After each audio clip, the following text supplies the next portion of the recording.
Hey Browns fans, this is your chance to join the company of some of the Browns' all-time greats on the first ever Browns fan cruise. Picture this. For 5 unforgettable days, you're sailing across the beautiful Caribbean Sea, reliving the Browns' greatest moments, getting autographs, snapping photos, and celebrating on the beach with your favorite Browns alumni, like Josh Cribbs, Webster Slaughter, Eric Metcalf, and a dozen others. Book now and take advantage of our easy, budget-friendly payment plans on this once-in-a-lifetime, all-inclusive cruise adventure.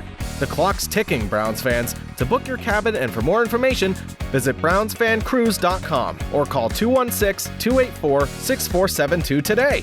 Browns Fan Cruise, where diehard fans and Browns alumni come together for the trip of a lifetime. Don't wait. Secure your spot today. And go Browns!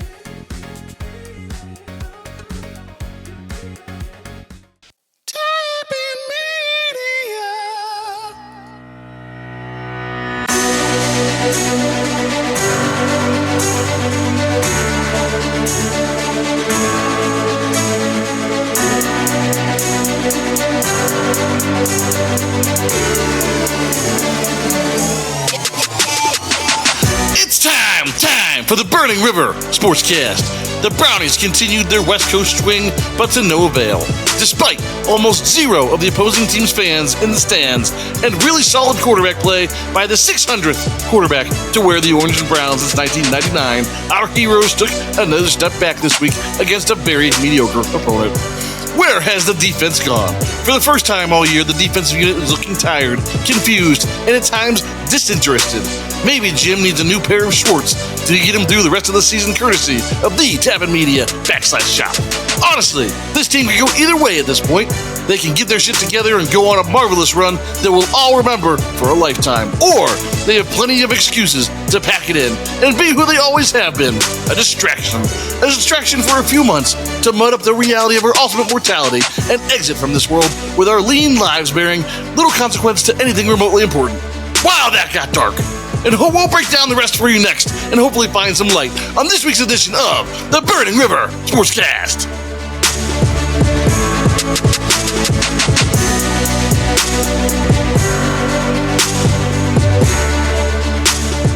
All right, so my trusted source, you know, the guy at work. The guy at work. Call him. Yeah, he's famous. So he gave me the rundown. I love seeing him on the sideline without his helmet on. And he just has like that long face. I just always remember seeing him on the Ravens sideline. Like, look at this goofy bastard. Like, yeah, now he's on our team. He's just over there standing on the sideline with his helmet off, looking like Kevin Stefanski's dad. Like, his disappointed dad. My dad caught a bad play again. Well, I accept it then. I was wrong. Pone? I'll get to you in a second. You just sit there and shut up. He's too handsome. That's why I keep this guy around. We did talk about that last season. He's too handsome to fire. I mean, like, can you imagine firing Pamela Anderson in her prime? Like, you can't do it. Your office, you'd be like, Pamela, hey, can't do it. How's it going? Can't do it. Wow, that's impressive. So, I don't think I knew all of that myself. But we drafted the Browns Charlie Fry, and what number did Charlie Fry get? Number 9. I'm like, wait a minute, man, we beat him. Like, we beat him. I was looking around like, yeah, like we beat them, you know. So I thought the red jersey mean don't hit the quarterback, but James Harrison, he did not get the memo. So I just was, you know, eerie feeling, no pun intended, because of Lake Erie right there. But if my friend wasn't open, I would just take off running. By the way, Zach, great input today. and that's the one. Brandon and I are officially best friends. Oh, man. The Bone Man has been put in the grave and called out.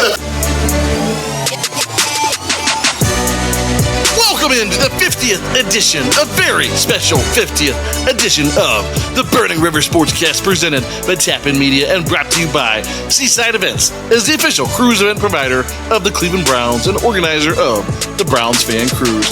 I'm Kenny Thunder, remote as every good podcaster needs to be from time to time, in my shantytown studio held together by toothpicks and bubblegum, live from the Everest Summit here in beautiful Gatlinburg, Tennessee. I'm joined, as always, by Rear Admiral Ronnie Jams. That's Red Hot Ronnie Jams. He is not the captain, thank God, of the Cleveland Browns on the fan cruise being put on by Seaside Events this spring. And pulling double duty today on the board and the desk, the most handsome gangbanger in the land, the big Bone Man. Bone Man, how much do you typically sweat when you're middle of a three-way like this? I sweat a lot. I get electrolyte tablets. I have to replenish my potassium, my sodium, all that stuff, all the time. Oh, man. Back to Which brand do you use? You use like Drip Drop? Noon Sport Hydration. Noon, Zero sugars. Nice. Yeah, I like Drip Drop. Zero sugars as well. Okay. Yeah, I'll have to look. None of those people are sponsors. No, they're not. Back to Red Hot. 2 questions. On the next episode of the Burning River Sportscast, a very special 50th episode of the Burning River Sportscast, brought to you as a partner to Seaside Events, who is putting on a glorious fan cruise with our favorite team's favorite players. Who are you looking forward to hearing from next? You know who we haven't heard from yet that's going on the fan cruise with us that I'm super excited about, that is probably the greatest return man of all times? Richard Alston. No, Josh Cribbs. Oh, even better. Josh Cribbs. Perfect. And number 2, where can all of our listeners find all the Burning River Sportscast's exclusive interviews with former Cleveland Browns players all season long in preparation for what is going to be a supercalifragilisticexpialidocious boat party this spring? I don't know. No, you can find our podcast wherever you get your podcasts. I'm talking Apple Podcasts, Spotify, Stitcher, Google Podcasts, Amazon Music, Pandora, iHeartRadio, Podcast Castro, and Good Pods, and so many more. And you can find us on YouTube. That's where you can get the video version of these interviews as well as our video podcast. And check us out on Facebook, Instagram, and TikTok. Our handle for all those socials, including YouTube, is at Burning River Sportscast. And we're on X, the artist formerly known as Twitter, as well, with the handle at Burning River Pod. And while you're at it, check out our merch, www.thetappenmedia.com/shop. We've got all kinds of stuff in the shop: cruise line, chub line, cold weather gear. Actually, hey, check this out. Oh, he's got something. On air Unboxing. Did you hear that? It's coming out of the bag. Bone, that's for you. Am I an Oprah right now? Yeah. You get a hat, and you get a hat. Nice. Yeah. So jump on, check out all our gear. He's got a dope ass beanie on right now. Oh man, Good fit. Yeah, nice. Right. So, yeah, buy something. Come on now. Now listen. Here's the deal. Don't be stingy. It's Christmas. It's Christmas. There's lots of gifts in there. Listen, the Browns are on a 2-game losing streak and just started their 4th quarterback of the season. But here's the deal. I don't give a shit. It's our 50th episode. We won't let losing kill the vibes. I mean, shit, Kenny was so excited for the 50th episode that he took a vacation. But seriously, we've got a big show planned for everybody today. So today we've got a Week 13 recap of the loss to the Rams. It did deal a significant blow to the Browns' playoff chances, but we'll get through it.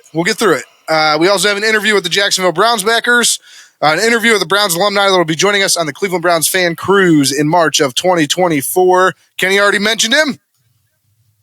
Joshua Cribbs. Yes, sir. And finally, we round out the show with the Week 14 preview for the game against the Jacksonville Jaguars. So sit down, peasants, because this show is going to rule. Let's start things off the right way with the Burning River news story of the week.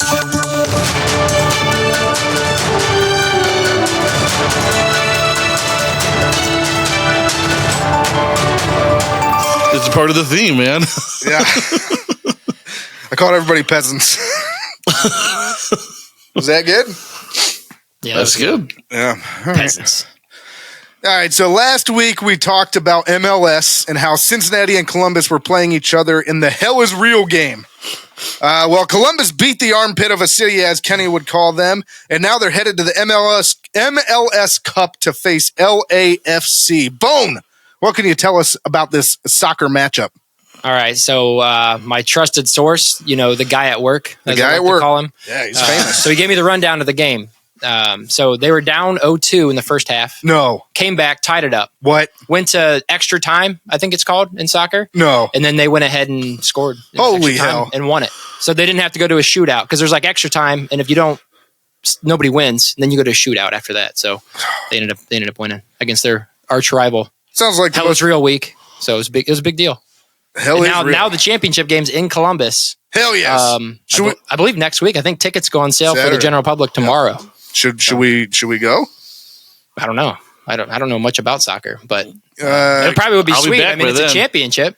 Kenny, should we go? Look around and see if we can get to the media room. It's soccer. I probably won't go. See if we get a media pass. I'll be honest. I'll look into it, but it's soccer, so I probably won't go. But no, that's super dope the because champions of the world. Also, the team they're playing it won last year, so they're the defending champs. Well, they're going down. Yep. Yeah. The Columbus Crew, Jimmy Haslam and the boys. Yeah, exactly. Jimmy Haslam and the boys with the Columbus Crew are going to take them down. Love it. But no, so that's pretty cool. Ohio team in the MLS Cup. Yeah. That's pretty neat. Yeah, and the championship is in Ohio, which I think is kind of cool. Yeah, we don't like Cincinnati, so as long as it's not a Cincinnati team. Yep. F Cincinnati. They don't even have an airport. Yeah, exactly. No, but I do have one more news story of the week here. FedEx is delivering nearly 16,000 Christmas trees this month to families at over 90 military bases across the U.S. with their Trees for Troops program. And with this year's trees, the program has now delivered 300,000 free Christmas trees to military families. Just wanted to point that out. Oh, that's cool. Very charitable contributions here. And Burning River Sportscast, in case anyone was wondering, has also got involved with some charity. We are currently doing the first annual, I guess it could be annual. I don't know where we're going to go with this. I think in the future they may be like season-long food drives. But our first virtual food drive with the Burning River Sportscast virtual holiday food drive. Check out our socials for all the information on that and how you can give. Our goal this year, we went modest. It's $1,000. I think together with all of our listeners, we can kind of scrounge together that $1,000 and give back to the community a little bit here. So, absolutely, it's Christmas time. Don't be stingy. Yeah, open up those pocketbooks. Give and give and give and give some more. But yeah, that'll take us to the Week 13 recap.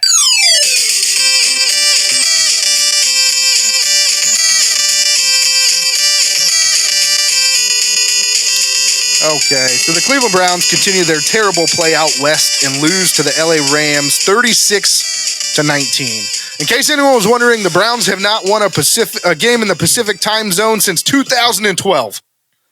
So just let that sink in. We should have known. We should have known that the West Coast trip was going to be bad. Yeah, that's rough. That's a lot of years. Yeah, it's true. A long time. In 2012, Kenny and I were graduating from golf school. Nice. Well, now we're here. Now we're here. Yeah, we're home. But I'll start with, as we always do with our opponents here, the LA Rams this week. On offense, Matthew Stafford was 22 of 37 for 279 yards, 3 touchdowns, no interceptions. He played pretty well in this one. Look, the Browns really had no answer for Matt Stafford all night. So, especially being down a couple DBs. I think we said last week, the game before, he had a really nice game. I think threw 4 touchdowns and no picks. So, Matt Stafford might just be heating up at the right time. We just caught him at the bad time for us. Yeah, not good. Yeah, he looked good. His receivers looked good. I mean, they were lighting us up all night. It wasn't good. Kyren Williams. I think you guys were correct on the pronunciation last week. So Kyren Williams. So it's not Kylo Ren? It's not Kylo Ren Williams. Okay. But Kyren Williams, 21 carries for 88 yards and a touchdown and 3 receptions for 24 yards. This guy looked good. He pretty much was gouging the Browns defense all night. The most impressive runs to me were the ones that he had at the end of the game, where he was just like, "You're not gonna not let me score." Time to ice it. No, by the way, I get like 8 yards of carry on this short drive that we have. His next level speed where he like turned the corner was insane. He's just gone. Because I was like, I think we got him, and then he was just up the sideline, just done. We didn't get him. Yeah, we didn't get him. No. Who are these guys that just kind of come out of nowhere? Like, what? Like, how does this happen? They're great for your fantasy team. They are great for your fantasy team. Speaking of one that's on my fantasy team that came out of nowhere, Puka Nacua, 4 receptions for 105 yards, 1 in a touchdown, and 2 carries for 34 yards. All of his receiving stats, first half, came in the first half. And then he got an AC joint sprain, and he still played the second half, which was amazing, but he just wasn't as effective. Yeah. But still, I mean, went for over 100 yards and a touchdown. The dude had a pretty impressive day. And then, Kenny, you mentioned the explosive runs by – both of you guys mentioned the explosive runs by Kyron Williams. Puka Nacua sprung like 3 of those runs. So yeah, it was pass blocking. Yeah. And then next up, Demarcus Robinson, 4 receptions for 55 yards and a touchdown. And round things out with Cooper Kupp for 6 receptions, 39 yards, and a touchdown of his own.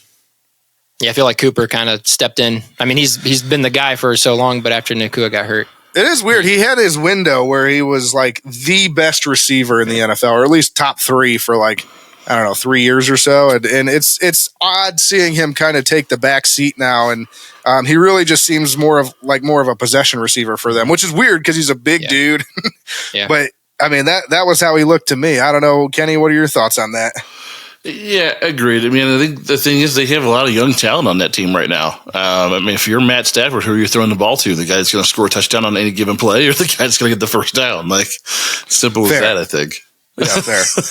I agree. So, yeah, I mean, needless to say, their receivers pretty much did whatever they wanted because Matthew Stafford did whatever he wanted, and Kyron Williams did well as well. We did bad. It just go back to like Matt Stafford. Matt Stafford looked as good as he has since the year they won the Super Bowl. I mean, he hasn't played this well. He's been banged up, to be fair, over the last year or so. This was like vintage Matt Stafford. I mean, he played as well as he could play, and we just caught it right in the giblets. Right in the giblets. And then their defense, 2 sacks, 1 turnover forced. That turnover was an interception by last year's free safety for the Cleveland Browns, John Johnson, which kind of pissed me off because after the game he was talking shit on Twitter, and I was just like, dude, you literally came to Cleveland and did nothing. Like, why are you talking shit because we let you walk because you weren't very good? Right. They never lived up. To be fair, no one lived up on that defense because Joe Woods was ass. So that's true. If Joe Woods wasn't the defensive coordinator. John Johnson came in as a pretty highly acclaimed pickup with the year we brought him in. And we thought, hey, this is a great addition to the defense. And then the whole defense was bad. I think he was just a casualty of that. Not that he's the best safety in the game. I just think he was unfortunately just not ever put in a position to do well. And we know all the horror stories from last year. So you mean starting 20 yards deep is not a position to do well? That not knowing the play calls. Either way. Yeah, John Johnson was never even on the screen. They couldn't fit him into the Those were the best when his camera would start zooming out and you still couldn't see him for like. You got to watch the all-22 for that. Yeah. And then special teams for the Rams. Lucas, Haversick? 2 for 3 field goals, 4 for 4 extra points. So not a bad day out of him. And that'll take us to the Cleveland Browns. We'll start with the offense. Joe Flacco. Yes, you heard that right. Joe Flacco. 23 of 44 for 254 yards, 2 touchdowns, 1 interception. And we will talk more about him here shortly. So I don't want to dive too deep into this, but he played pretty well, especially for being only with the team for only a week. How weird was it to see Joe Flacco in orange and brown? Oh my God, it was so weird. I didn't even know what to do. I was like, it's like watching a train wreck. Like you can't look away, but it was just odd. Like it's like a Madden franchise draft. Like it's just like you just get random players. I love seeing him on the sideline without his helmet on.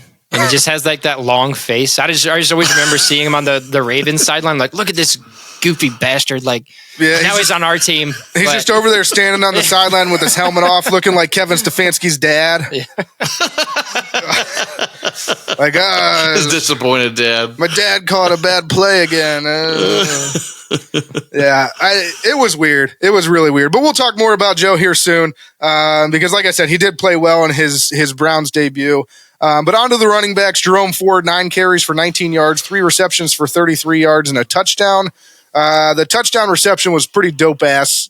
But besides that, I mean, Jerome Ford did nothing. So, I'm back to thinking Jerome Ford is the coaching staff keeps wanting something to happen that's never going to happen with him. I feel like Stefanski is like in his corner, like just keeps feeding him the ball, and then Hunt just slowly disappears throughout the game. Yep. Well, I would say this too. I think that the Aaron Donald effect, I think maybe we took too lightly.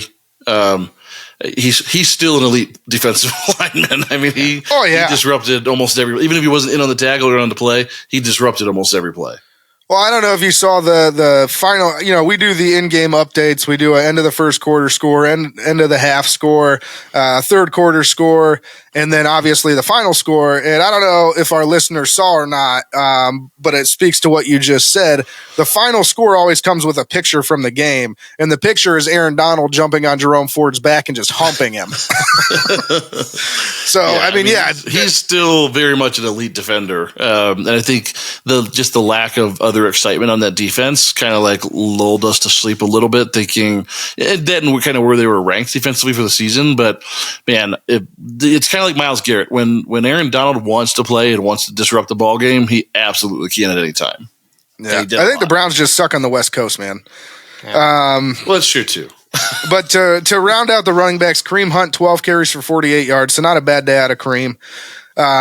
Just didn't get the rock enough. I mean, total between those two, we only got 21 carries. So there you go.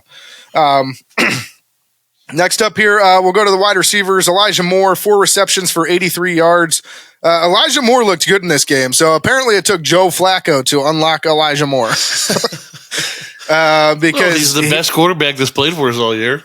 He was Elijah Moore was like everywhere. I mean, and he made a couple really big catches in this game. That one they took away where he landed on the sideline, just like, I mean, they called that one back, right? His butt cheek just hit the white line, or was that his foot? No, I think it was his. I thought they caught him in because they said his butt cheek landed inbounds, and then they gave him the catch. I thought that's what it was. Did they give him the catch? I think they gave him the catch. Maybe I was walking into the kitchen. I don't know. That was one of the ones I was talking about as far as big catches, because it was a soundbite on like NFL.com. They're like, this guy actually said his butt cheek hit inbounds. So yeah, I mean, no, he was probably the most impressive game I've seen out of Elijah Moore as a Cleveland Brown, to be honest with you. Well, yeah. I mean, look, it was everything we've said all year long about the way they use Elijah Moore. To your point, Joe Flacco was the one that was able to unlock it. It was like, let's just use him on regular routes as a wide receiver. Let him create space underneath, and he can make big things happen when he has a ball to see in the open field. But it's just night and day from the beginning of the year when they were just trying to force handoffs to him and pitches to him. And he's just not that kind of player. But he can thrive in an offense where he's used properly. Yeah. And then next up here, Harrison Bryant. Harrison Bryant. Yeah, you heard that right. 5 receptions, 49 yards, and a touchdown. I was not expecting this game out of Harrison Bryant, but there it is. Sorry, I had one more thought. I think I got cut off on the Riverside on the app. Also, Elijah Moore played with Joe Flacco for a year and a half, 2 years in New York. So I think there was some comfortability there as well.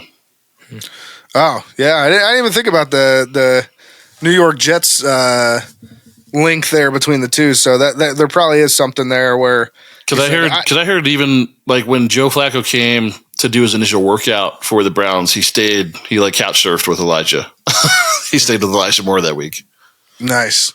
Well, that's good then. I mean, hopefully that bodes well. If Joe Flacco gets some more starts going forward, we could utilize Elijah Moore a lot better in the offense. But bros that sleep together play well together. Yeah, that's what I've heard here first. Yeah.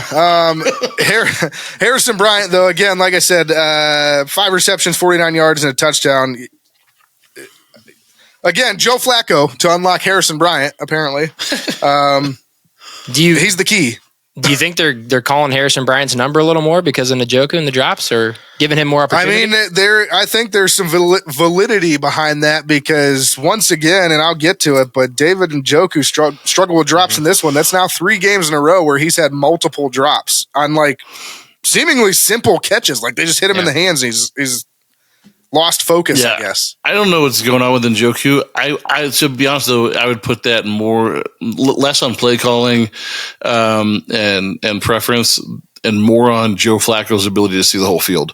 I mean, that guy. The fact that the offensive line played well in pass pro. I mean, he did not get beat up hardly at all, which you need to do for a guy like Flacco because he's old and he stands there. But to be honest, I mean, he had time to throw the ball and you could just watch him going through his progressions and he didn't care who the fuck it was. He was just throwing to the open man. He was like, I'm the guy. I'm him. Yeah, I mean, it was really impressive to watch how he would just methodically would find an open guy. I was like, this guy's still got something. Yeah. And then next up, Amari Cooper, 3 receptions for 34 yards, but he did get a concussion. And even before the concussion, he had multiple drops. So between him and Njoku, I have no idea what's happening right now because they're both usually pretty sure-handed, especially of late. And I mean of late as in like before the last 3 games. Then all of a sudden they both, I don't know if they like hang out after practice and they're like, yeah, let's start dropping some passes, man. I don't know what's going on, but it started happening at the same time for both of them, and it's really, really frustrating. Yeah, it's not good. No. And so speaking of David Njoku, 2 receptions for 17 yards and probably 3 more drops in this one. So, I don't know. Who's the wide receiver? Is it Chad O'Shea? Is he the wide receivers coach for the Browns? Sounds familiar. Because I think it's, that sounds right. And then what's her name is isn't she the assistant or whatever it is, receivers coach? Well, Callie is like the chief of staff now. Yeah, but she still retains her job as I think it's the assistant receivers coach, if I'm not mistaken. Yeah. I just think it's like at some point somebody has to ask, like, what are these guys doing in the meeting room? Like, what are they talking about? Like, why has there been, you can't be the 2 best receivers on the team all year long for 10 weeks and then all of a sudden just you can't catch. We're the worst now. We have no idea what's happening. We forgot. I forgot how to catch the ball. Bizarre. And there's been quarterback turnover the entire year. It's not like this. Right. Well, yeah. I mean, nothing new for them. They've been able to adjust until now. Some of Amari's best games came from PJ Walker. Right. who doesn't even make sense. The only balls thrown to our team were to Amari Cooper. Yeah. So I don't know what's going on with the drops. Hopefully they can clean it up coming home. And it was just, like we said, hopefully it's just that they play bad out west, and that's all it is. But that'll take us to the defense for the Browns. I'll be honest, the defense looks bad in this one. Mm-hmm. Like, not like they were a little soft. They gave up some yards, whatever. The defense looked bad in this one. They gave up almost 400 yards exactly. It was 399 yards of offense. They had no sacks. They had no turnovers forced. They basically let LA do whatever they wanted all night long. They just look tired. Yeah, it was bad.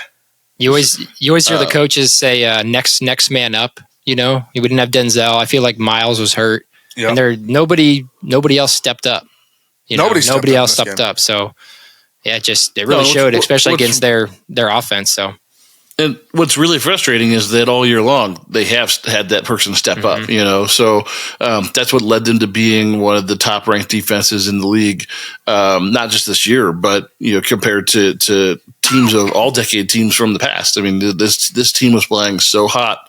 To see them just go cold in an instant, it's almost like the receivers. Like, what the hell happened? What are we doing? Well, and what a hell of a time for it, right? The receivers are dropping passes. We're on our 4th quarterback. The defense decides it's not going to play anymore. On special teams, our kicker misses an extra point. Yeah. Like, what the fuck is going on? I just don't understand. But yeah, I mean, and you mentioned Bone. You mentioned Myles Garrett. And look, I know he's injured. But here's my take on this, and I'm going to be 100% honest right now. If you're injured that bad, get off the field. Because he played 89% of the snaps this week, and he didn't record a stat. Not one. Like, what are you doing? It's the all roads lead to Baker conversation, right? It's if you can't play and help your team, why are you out there? And we had the huge contingent of folks that said that about Baker, saying, well, he wanted to keep playing. Look, Miles isn't immune to that conversation. I mean, we love Miles. He's the face of the franchise for sure. But to your point, like, if you can't contribute in any meaningful way, why are you on the field? No, and I mean, like, legitimately. I mean, nobody blames him for getting hurt. That's not his fault. You know? No, and that's not what I'm saying. I'm not. Yeah, absolutely. We don't want you to be hurt. We think you're a phenomenal player, one of the best athletes the Browns have ever had on their team, period. But if you're that hurt to the point where you can't make a contribution to the game, then you shouldn't be out there. You're probably hurting us more than you're helping us. And to me, this always, just like with Baker, this goes back to your coaching staff, because this should be something that Jim Schwartz should be able to see. If Jim Schwartz is watching the same game and going, my premier pass rusher isn't making an impact on the game, I got to get somebody in that can do something. So, I don't know, whether Jim's going to have the balls to make that call because it's Miles or not, but somebody has to, because you can't just let him go out there. Unless you want to get creative and use him doing something else, put him in coverage. I don't know. He's fast. Let him catch a ball as a tight end. He's a great athlete. Put him somewhere else.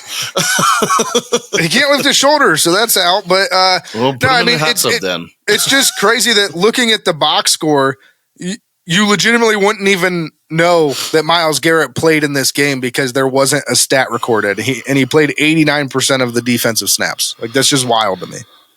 It's not good.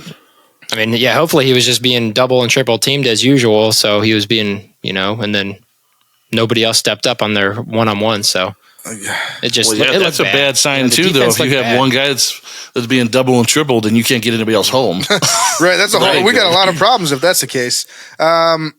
No, but I mean, in speaking of bad play on the defense, I mean, it wasn't just Myles Garrett. It was a collective effort throughout. Martin Emerson is the next one I want to just throw out there. And I hate to say this because we've sung the praises of Martin Emerson.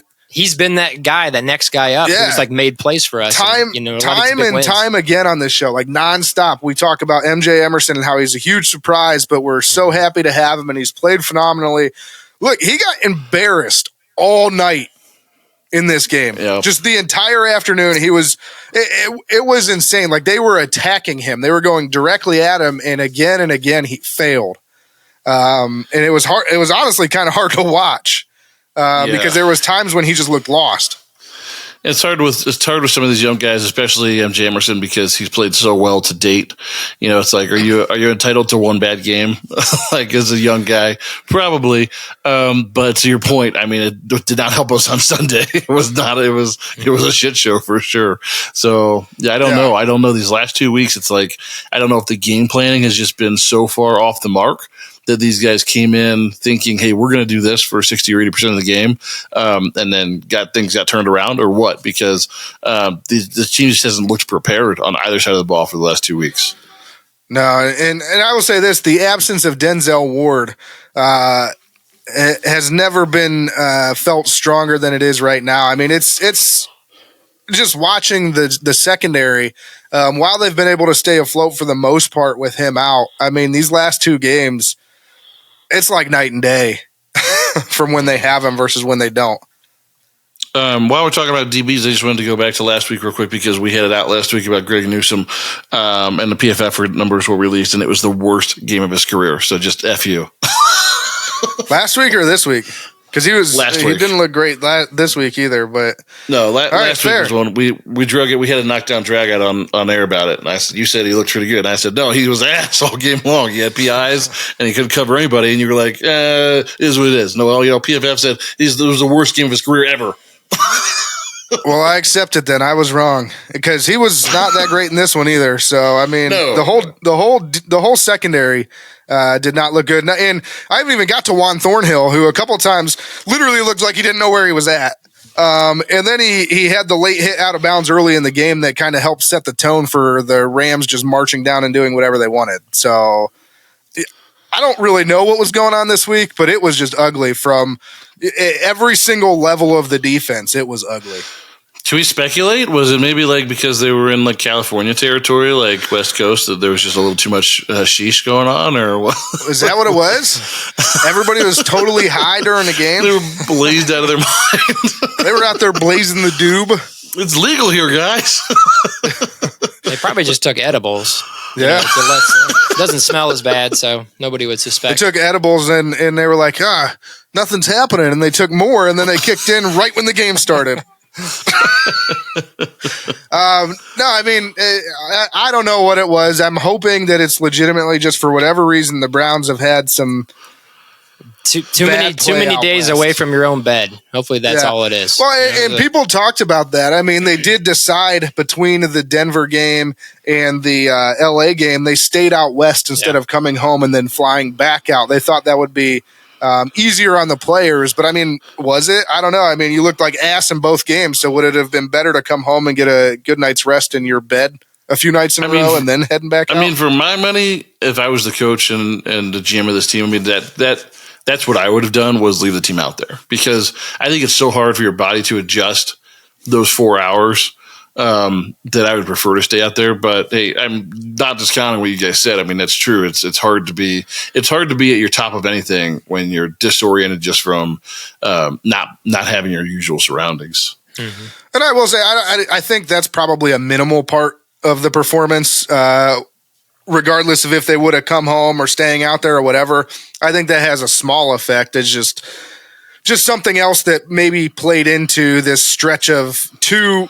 These were by far the two worst games they've had all season, back to back. I think you're onto something here. I think if high schools let the ACT happen in normal course of a day, that high school ACT scores would increase. See? How's that? See? Let's experiment with that. Hot take. Put it on the hot take hotline. What do you get on your hot take hotline? Well, we talk about the ACT. But anyways, we'll move on to special teams for the Cleveland Browns. Dustin Hopkins, 2 of 2 field goals, 1 of 2 extra points. Bone, Man, I'll get to you in a second. You just sit there and shut up. The missed extra point, in my opinion, was the turning point in this game. I mean, that and the interception by Joe Flacco was bad too, but we were trying to make things happen. We were still trying to make a comeback because we missed the extra point that would have tied the game. But yeah, I mean, the extra point, if you hit that extra point, your defense all of a sudden has a bunch of energy. You're going down the other side. Maybe you get some stops. And I know we did get a stop right after that. And that's where the interception came, the other turning point. But, you know, if you're the offense, when you get the ball back, I mean, how much more hyped are you that you're tied and going to take the lead versus we're down a point and we have to score here? You know, I just think that it came at one of the worst possible times. Yeah, I mean, it's just like the rest of this game was frustrating, right? I mean, you're playing in this, multi-billion-dollar palace out there that's mostly indoors, right? I don't know if they had any of the slides open on the roof or not, but the weather's good. The turf is brand new. It's like going to a really nice golf course where they've just pressed the greens and they're rolling a stimp at 11 or 12 and they're rolling true and you just yank a putt. Like, there's no worse feeling. But for us, I mean, there was no reason for him to miss that, and it was painful to watch. And to your point, just led to a disaster of consequences afterward because then everybody's pressing, right? I mean, hey, we're running out of time. We're playing against the clock. Joe Flacco looked like a Browns quarterback for the first time all day because he was just like, I don't know, we'll just chuck it up, I guess. That's how we do things here in Cleveland. That was, to be fair, in my opinion, I mean, that was the only bad decision that Joe Flacco made all day, was that one. I mean, also came at a terrible time. But Bone, now I will turn to you. What do you have to say for your favorite player on the Cleveland Browns? Look how Bone gets blamed for Dustin Hopkins. Hey, you know what? He loves him. I wanted him here. He's done a lot more good than bad, but that's fair. As in the Ravens game, we talked about it. He finally had a kick at the worst possible moment. You know, that extra point that he missed. It was the Ravens, correct? Yeah.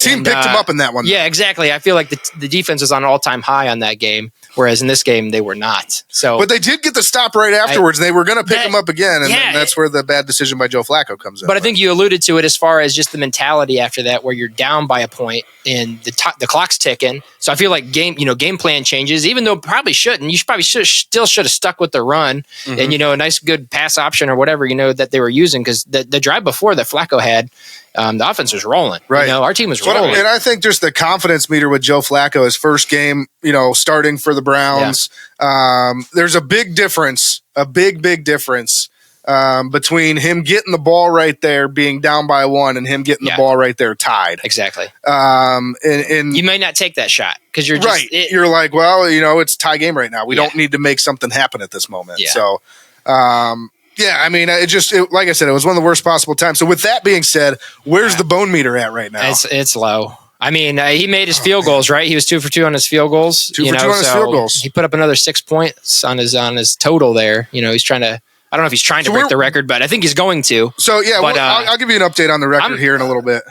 I'm slunking down a little bit, if that's a word. Slunking down. It's not pointing upward. So it's not even pointing upwards anymore. No, that was disappointing. Oh, wow. Are you only like quarter chub, or are you like full flaccid right now? It's a quarter chub. Yeah, it's like a hairy. Damn, how far we've fallen. He hit a couple game winners in a row.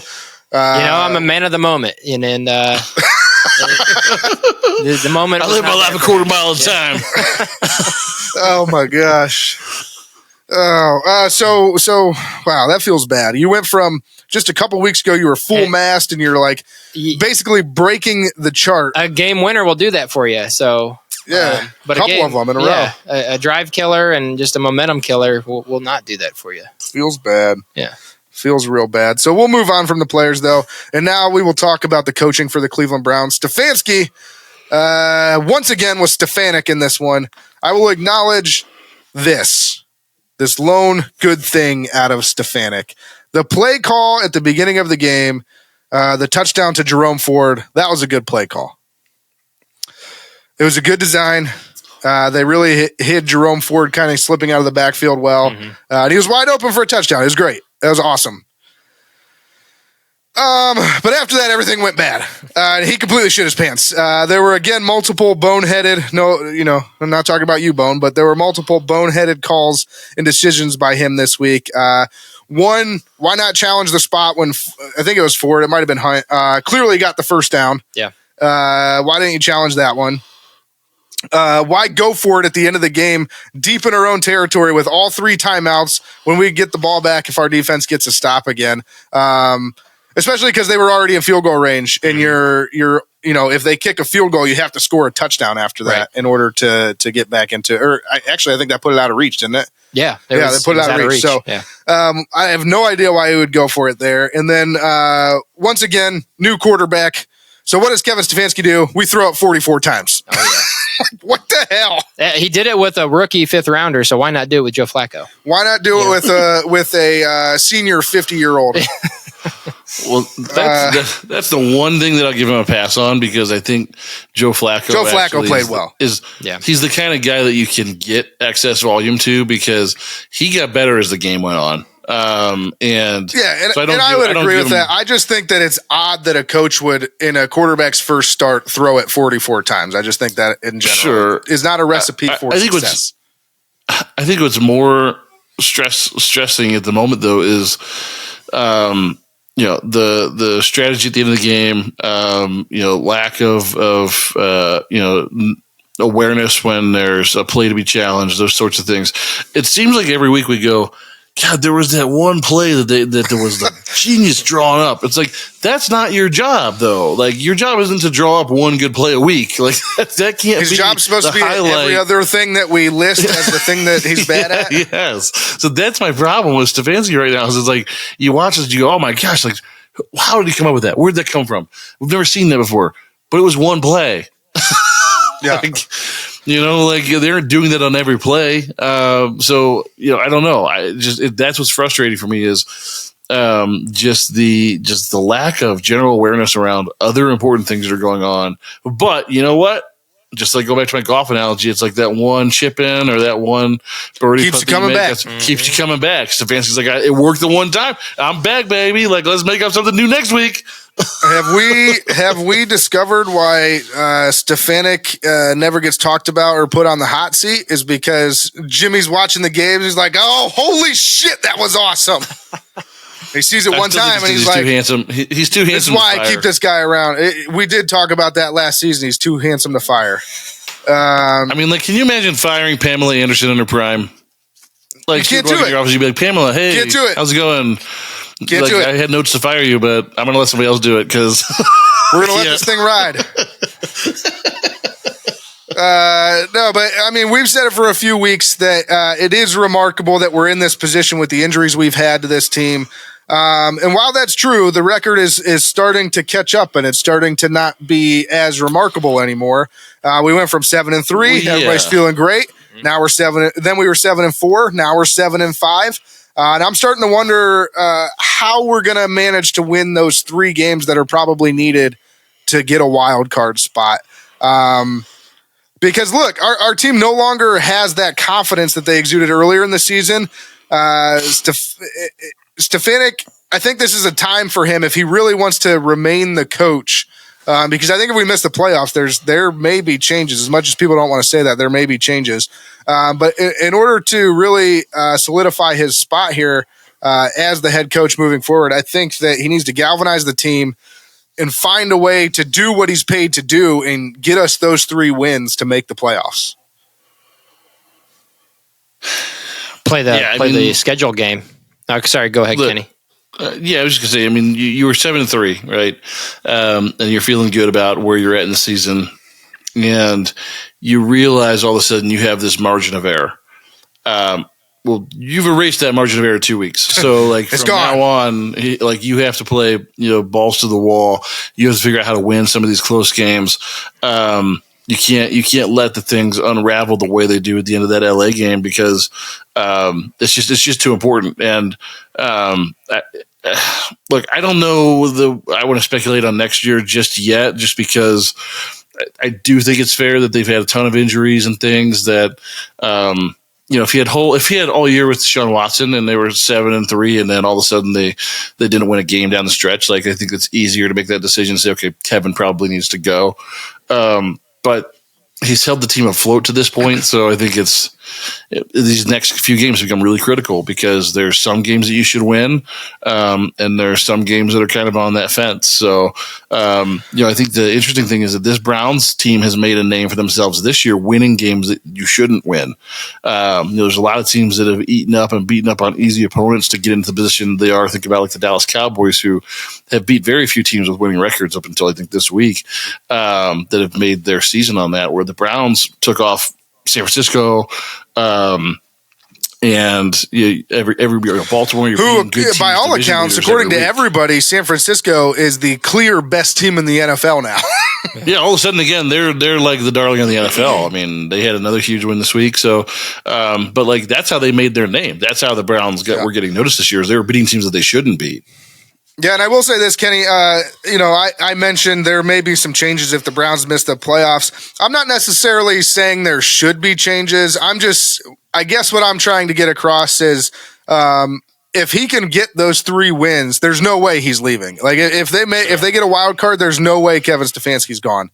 Well, yeah, I think that was the preseason idea, right? If they make the postseason this year, that everybody stays in place. If they miss it this year after 4 years, an extension becomes a difficult conversation.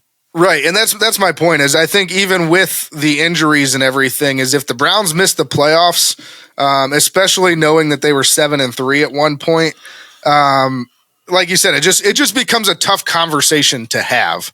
And so I think there will be more talk about it than what people want to kind of bring up right now.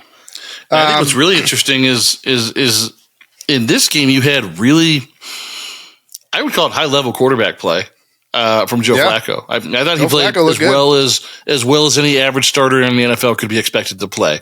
He didn't look like a guy that had been 2 years on the bench, and this was the game they lost. Meanwhile, you're winning games against opponents that are far superior to you with a guy like PJ Walker. So it's one of those things that hurts my brain because how do you go into a game knowing, hey, I got confidence in this guy, and it shows out that way on the field, and you still get beat by 2 or 3 scores. So just ugly. No, and I will say, well, Bo, you were gonna say something just a second ago. Did you lose your thought? I did lose my thought. Nice. Yeah. Real nice. I will say this. I mean, the other question you have to ask is, have we reached a point where we say basically, no coach, no matter how good they are, can overcome this amount of injuries, and just kind of reserve ourselves to the fact that, we're probably going to lose most of the games the rest of the season, and we need to start looking forward to next year. Like, are we at that point? I don't think so. I guess back to my thought. It just came to me. You play the schedule game. You have what do you have? The Bears, the Bengals, and the Jets. All teams.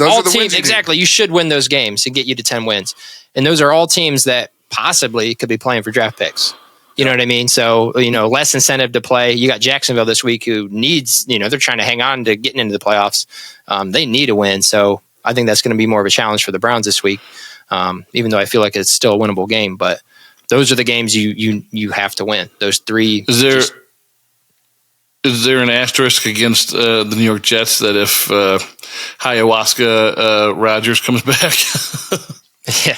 But why would he come back? Yeah, I don't know. I think I think honestly, to your point, Zach, I think that this is all a bunch of nothing. If he does play, I think he maybe plays one game. And like when they're officially eliminated from the playoffs, they're going to be like, okay, Aaron Rodgers is sitting down the rest of the season because why would we risk this? Sure. So, I mean, that's my thought on it. And so I think by the time we even get to the Jets, he may have played a game or two and then he may be done because they're out of the playoff consideration. But I don't know. I mean, it's a good point. If he does play, that makes them significantly better. If he just wants to do it, to be like, see, I told you guys. Yeah, I mean, if that's the case, then we might. I don't want to face him. Yeah, I mean, that's no longer a given game, like you said, Kenny. So well, and I think that's the problem, right? Because now you're on a bubble, right? If you beat Chicago and you beat Cincinnati, sure, those are good wins. Oh, if we only manage to win 2 more games, I don't think we're making the playoffs. No, I don't think we're going to do it. I think 10 is that magic number. Mm-hmm. Yep. And we do hold several tiebreakers. So if we get to 10, I like our chances. But if you don't get to 10, you ain't making it. Here's the question. If you get to 10 and you lose on some weird tiebreaker, is Stefanik safe? I think he's safe at that point because then they're like, you did what you needed to do to basically make the playoffs with no players available to you. So I think he's safe at that point. I feel like as unstable as it seems the Stefanik tenure has been, he's probably the most stable coach we've had since we've come back. I think everybody would agree with that. Yeah. I don't see Haslam. I don't see Haslam getting rid of that after this year. That's fair. Even if I don't know, I just don't see it happening. Yeah, there was a great I can't find it. There was a great graphic release this week that had Brown's all-time winning coaches. And he's like number Bill Belichick. He's number 4 on that list. He's like 3 games behind Bill Belichick for wins. That's what it is. Yeah, he's just behind him. So to your point, I mean, it hasn't been what we're accustomed to for the first 22 years of this team's, resurgence as a franchise for sure.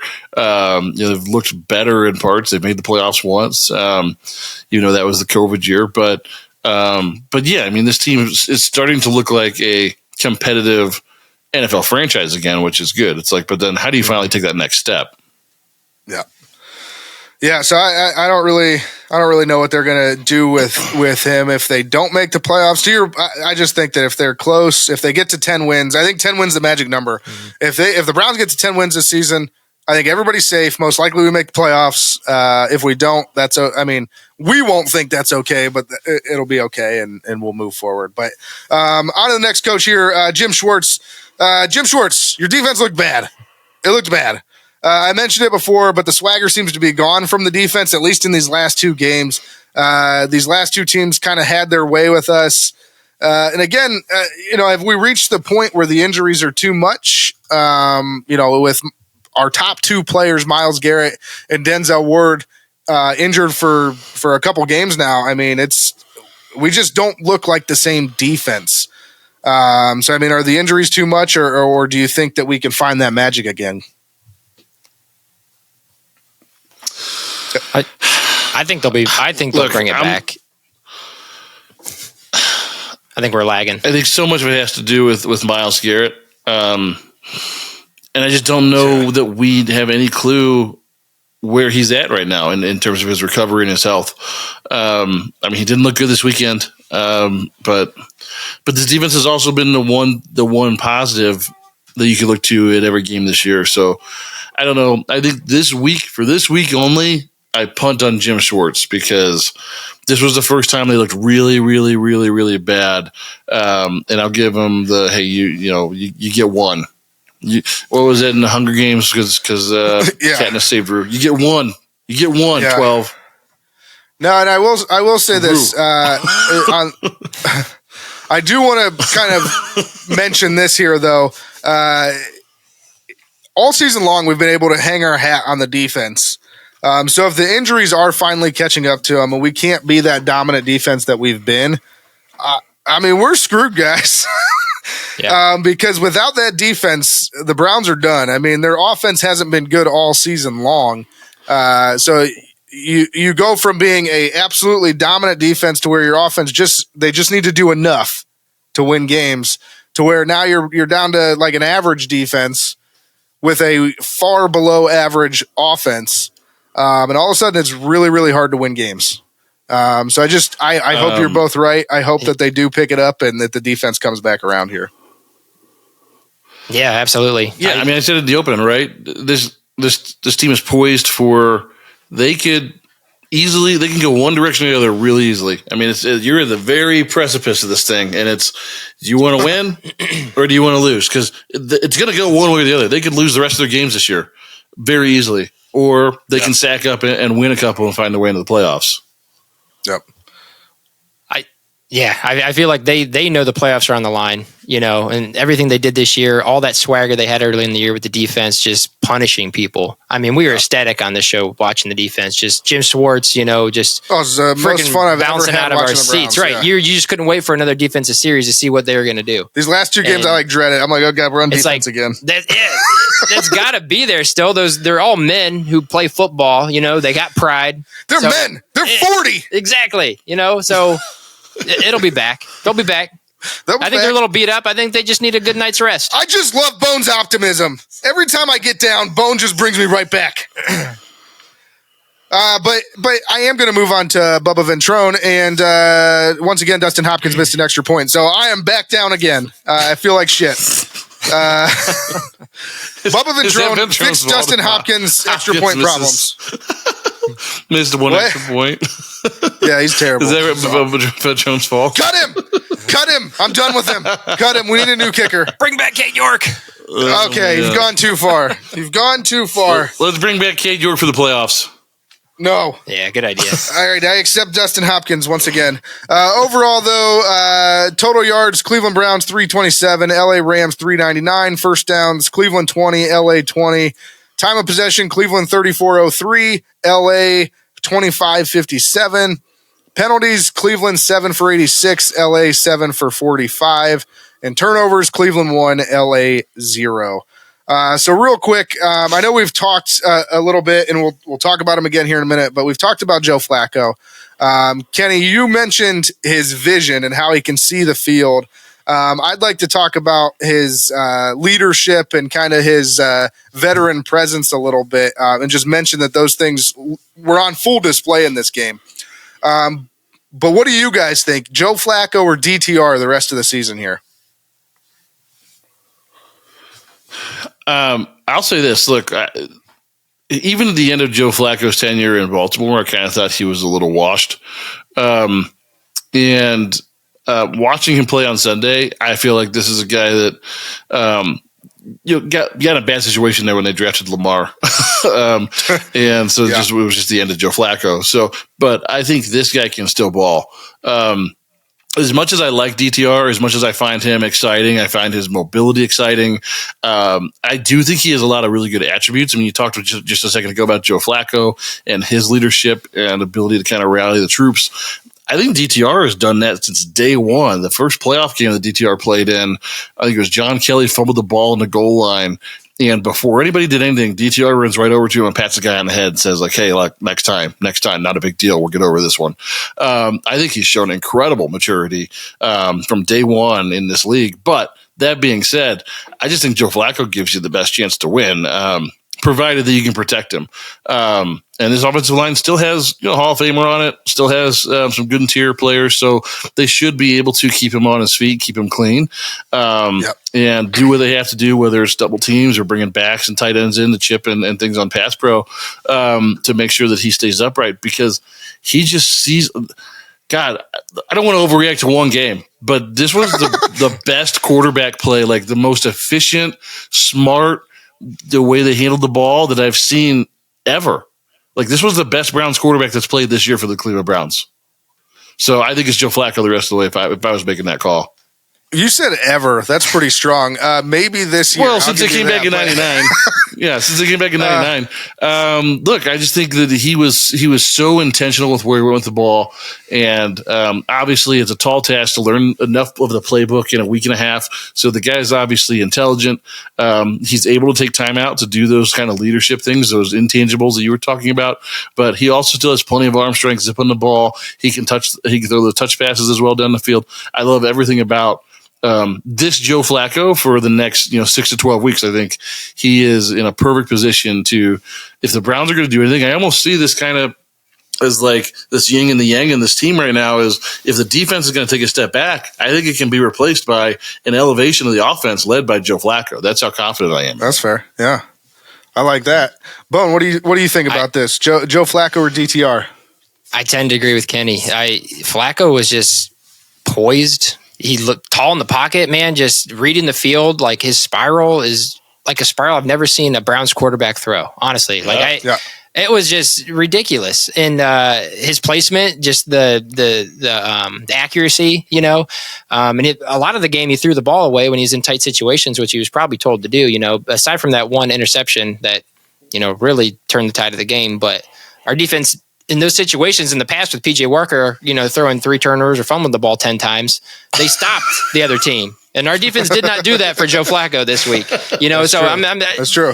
It was just a different level, as we kind of alluded to, of our defense and, the offense, the yin and the yang. But Joe Flacco, man, he was cool. He was cool Joe back there. And it was nice to see because I haven't seen that from a Browns quarterback before.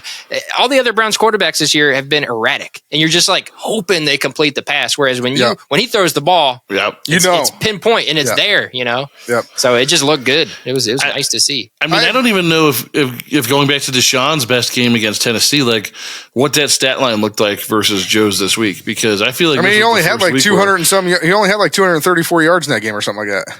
Like, I feel like this has to be almost the strongest stat line of any quarterback for the Browns all year. I mean, he was like the first quarterback to throw for 250 yards. Like, I know it's not touchdowns a huge bar, in one game, but when you haven't seen it all year, it's impressive, man. And he just looked so confident and so comfortable back there that, as much as DTR is fun to watch, you could see that guy was running for his life. He was trying to make a play. He was trying to do something good for his team, which is all great. But Joe Flacco looked comfortable. He looked like he'd been there and done it before. Yeah, so before I get to my take on Joe Flacco versus DTR, I want to point one thing out. Bone, don't try and deflect. That wasn't the turning point of the game. The turning point of the game was when Dustin Hopkins missed the extra point. Yeah. I was trying to put it on Joe there. No, we won't put that on Joe. Screw you, Bone. Yeah, get out of here. No, but what I would say is, I guess I agree with basically everything both of you guys said about Joe Flacco. I mean, it was impressive to watch this week. But I think that where you go in this argument has to ultimately depend on your view of Cleveland finding some magic and being able to win those 3 games. And so right this moment, I would say I'm with you guys. I think we still have an opportunity to win those 3 games. I think we put Joe Flacco in because he gives us the best opportunity to win down the stretch. You get that veteran, savvy leadership. The fact that he just kind of has been in the situation before. I mean, he's a freaking Super Bowl MVP. So, he gives us the best opportunity to win. He's going to get everybody involved. And to Kenny's point, I think the offense takes a step forward, even if the defense takes a little step back. But on the flip side of that, what I would say is the minute we feel like we've lost the playoffs, if that time comes, I think you make the switch to DTR, because I also do not discount the fact that even though Deshaun is on the contract he's on, the Browns need to find a young quarterback that they can develop, because I'm almost positive as soon as Deshaun Watson's contract is up, he's cut and gone. So then we're back to who is our quarterback. Sure. And if DTR has the potential to be that guy, I think this is the perfect opportunity to get him some game experience and get him some time learning the offense and learning things and developing him for down the road. So again, I guess I'm taking a hybrid approach. I'm saying Joe Flacco. But as soon as the playoffs are off the table, if that time comes, you got to make the switch to DTR. So, man, I feel like this is almost like an off-season topic because I could talk about this for like 3 hours. It's not that I disagree with you in terms of getting DTR game experience, but I'm also looking at it like, guys, if Joe Flacco plays like this the rest of the way and looks as good as he looked, let's say he has the same stat line for the next 5 games. You want to roll with Joe Flacco at 39 next year? Is that where you're getting I don't know. Do you bring him into camp next year and have him compete with Deshaun? Because if Deshaun looks like he did for the first 6 weeks this year, well, I mean, I think we've all reached a point as Browns fans now where when Deshaun was traded for, we thought we're getting a top 5 quarterback. We're getting a game changer and an elite player. We've almost all reached that point now where it's like everybody's kind of tempered expectations to say, well, Deshaun, we're just going to do with what Deshaun can do. Kind of like Russell Wilson. It's kind of like we're saddled with this contract and we know he's not what he once was, but because of the money, we're going to have to do it. Like, screw the money. If we all know how I feel about Russell Wilson. We all know how I feel about Russell Wilson. So don't put that. Yeah, that's not a good place to be. Well, Kenny, would you jeopardize a magical year where Joe Flacco had one more run in him with this team with all this talent on it, comes back healthy next year, and you go, gosh, we're loaded at every position except for we're not sure about our quarterback, and you got a steady hand in Joe Flacco in camp next year. Look, I'm just saying, is it worth the conversation to keep him in the rest? Joe Flacco the next Geno Smith? I like the conversation, but it brings me to the question of why the hell did the Browns take on PJ Walker instead of Joe Flacco earlier in the season? And it's because that's probably the best question, and it needs asked. It's what Kenny's talking about. You have that quarterback controversy that they didn't want to bring in somebody because they knew Deshaun was probably coming back, and they didn't want to bring in somebody like Joe Flacco to now be talking about this right now. So you have Andrew Berry sitting there maybe looking like an idiot because he didn't bring Joe Flacco in earlier. I mean, even though we won with PJ Walker, we won those 2 games, which was great, but he did not look good. And this is like true controversy because you're talking about like potentially like just not throwing, but just giving away games because you didn't want there to be a quarterback controversy. That's the way it looks to me. I don't know. I mean, that's the thing though. What's at the end of the day, somebody has to ask the question, what's best for the team? Right. And if the best player on that field next year in camp is Joe Flacco at 39 years old, and he looks leaps and bounds better than Deshaun coming off of who the hell knows what Deshaun's even going to heal right after this thing? That's fair. Who knows what his arm strength is going to look like? If Joe Flacco is healthy and you think, hey, you know what? With the whole offseason, this guy knows the playbook all the way around. This guy's got enough mustard to get us through the rest of the year. I don't know. I just think it's worth asking the question because we keep doing this every year where we go, man, this team is loaded on paper. This team looks really great. They look like they should be a playoff contender for sure. But who's our quarterback? Maybe Joe Flacco is the diamond in the rough we were waiting on. That's fair. What if he just went to the Super Bowl with the Browns, then won another Super Bowl MVP with the Browns and the Ravens? Legendary. He wins with the old Browns and the new Browns. Yeah. I'm paying his way onto the fan cruise. AFC North legend, Cool Joe. Man, no, I'm going to cut this one off. We will come back to this. I kind of hope Joe Flacco starts this week and they don't go back to DTR so that just pitching me off like a big turd. Yep, I have to. We got a time limit. I know you're going to be so mad at me if you have to edit a 3-hour podcast while you're down there on vacation. So I'm doing you a favor. Let's run through it. All right, so another Browns news real quick. With this loss, the Browns' chances of making the playoffs have dropped significantly. They were at 68% last week. I believe, according to ESPN, they're down in the Just say 69. Just say 69. It wasn't 69, though. It was 68. It's within the margin of error. I think ESPN 69. Has them in the mid-50s this week. So 2 weeks ago after beating Baltimore, we said it doesn't matter what the Ravens do the next 2 games. If the Browns win 2 in a row, then they will lead the division. And since then, we've lost both games in absolutely just horrific fashion. Wild card. So the division's out the window. We're hoping for that wild card. Hopefully we can pick it up. And then Dustin Hopkins, I have some nice things to say about him finally, Bone. Yeah, he's the man. Dustin Hopkins is up to 106 points scored this season for the Browns. The single-season franchise record for a kicker is 120 by Phil Dawson in 2007. Single-season franchise record for any player is 126 by Jim Brown in 1965. So I'm going to keep on keeping track of this. Yeah, tally it up. Yeah, and we'll let you know where he stands. But I mean, I think that he's going to potentially. I think he's going to break both of them. I think he's going to be the all-time leading scorer for a single-season scorer for the Browns. I think so too. After the season's over, so best pickup the week the season is starting ever. Yeah. Didn't LaDainian Tomlinson have like 30 touchdowns one year? Like, how is that not? I guess 30 for the Browns. I think this is just for the Browns. This is just franchise records, man. Oh, yeah. Listen with your ears, not with your ass. Well, this says the single season franchise record for any player. No, it doesn't. It says single season franchise record for any player. Yeah, that means to me any team's franchise, any franchise. No, that's our franchise. You can't. No, you would have said if it was anybody, it would be the single season record. The Cleveland for any Browns player. record. You would have said the Cleveland Browns record. You're an idiot. I'm going to go to the Burning River Sportscast Dog of the Week. Doesn't matter, man. You got to play tough people in the National Football League. You got to be ready, and we got to be the dogs that we are every time we step on there on Sunday and be ready to attack and don't stop until we're in that locker room. All right, so this week's Burning River Sportscast Dog of the Week is Joe Flacco. 23 of 44, 254 yards, 2 touchdowns, 1 interception. Played very well for being with the team for only a week. And when you see him, I will say this. We just had our little DTR versus Joe Flacco moment a minute ago. But when you see him on the field versus DTR or especially a PJ Walker, you can just kind of tell he's at another level as far as composure, as far as experience, as far as leadership. Like he's still got some in the tank, and it was fun to watch in this game. I mean, he really did look good in this game.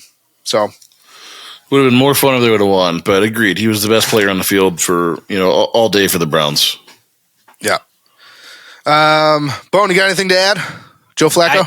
Yeah, we kind of talked about him earlier. I thought he looked great. I know. This is like the most we've ever talked about the dog of the week before we talked about the dog of the week. Yeah. So, I don't want to keep hammering in, but I feel like he looked better than any quarterback play we've had all year.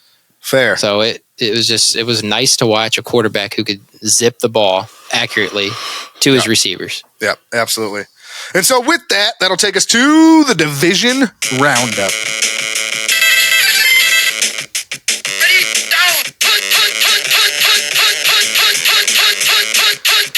All right, guys. So the Ravens were on bye this week, so we did not see them play.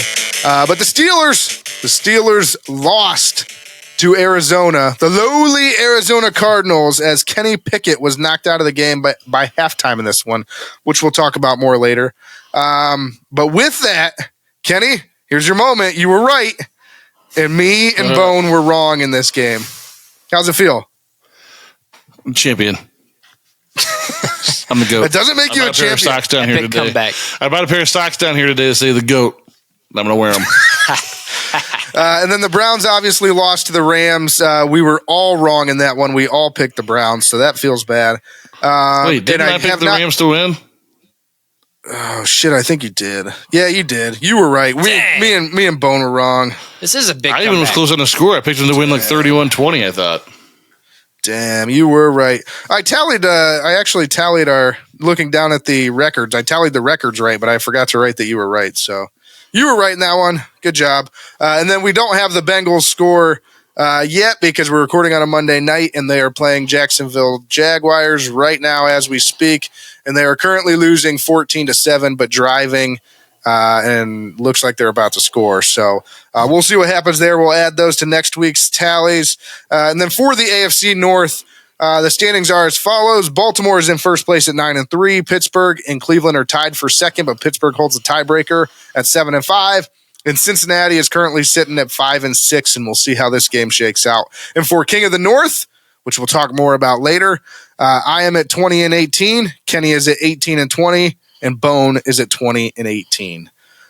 So with that, let's take a quick trip around the NFL.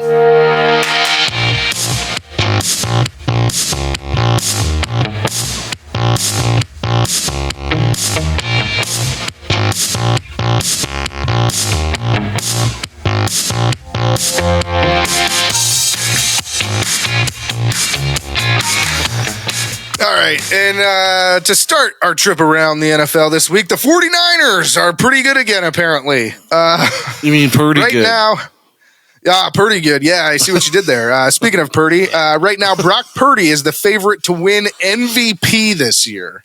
Yeah, you heard that right. Brock Purdy, Mr. Irrelevant, will now be Mr. MVP if the season were to end today. And the 49ers are the favorites to win the Super Bowl as of today. And the Browns humped the 49ers, so there's that. Yeah, unless they play the Browns. Champions. Yeah. Champions. It's by Kenny logic. Champions. Champion. I'm the GOAT. Here's the Browns of the GOAT. And speaking of the 49ers, in their game versus the Eagles, linebacker Dre Greenlaw got into an altercation with an Eagles security guy, and both were ejected from the game. Did you guys see this one? Yeah, I saw it. It was kind of silly. Look, it was similar to the fan altercation we talked about last week. It's like you can't engage people. You just can't do it. Yeah. Well, I have two questions here. One, why is there a security guy even on the sideline and that close to the action? Like, why is he wasn't just on the sideline. Like, he was like on the sideline. Doesn't matter. You can't engage people. Well, that was my second comment was why would Greenlaw try to make contact with him? Like, they're over there and everybody's kind of, in a scrum. And why would he reach out and like try and like smack his face or whatever? I don't think he liked his face. It's just something about your face. Can you change that? No. I read that security guard is one of the most trusted employees in that organization. As far as like the owner and secrets and whatever. The owner and secrets. That guy. Bone is doing some journalism here and finding things out. I'm just saying. He's been with the team for like 25 years or something. I was kind of reading about this guy, like where did he come from and why was he there on the sidelines? God, that's what I found. Why is Bone not our field reporter? Yeah. He's our source. What the hell? Yeah, he probably shouldn't be touching players either. So coming soon. It might go both ways. To Tapin Media, to thetapinmedia.com. Articles by the Bone Man, Zach. I go back to like you can't engage on those things. It's like imagine you're walking down the street, right? There's no one around. All right, I'm imagining it.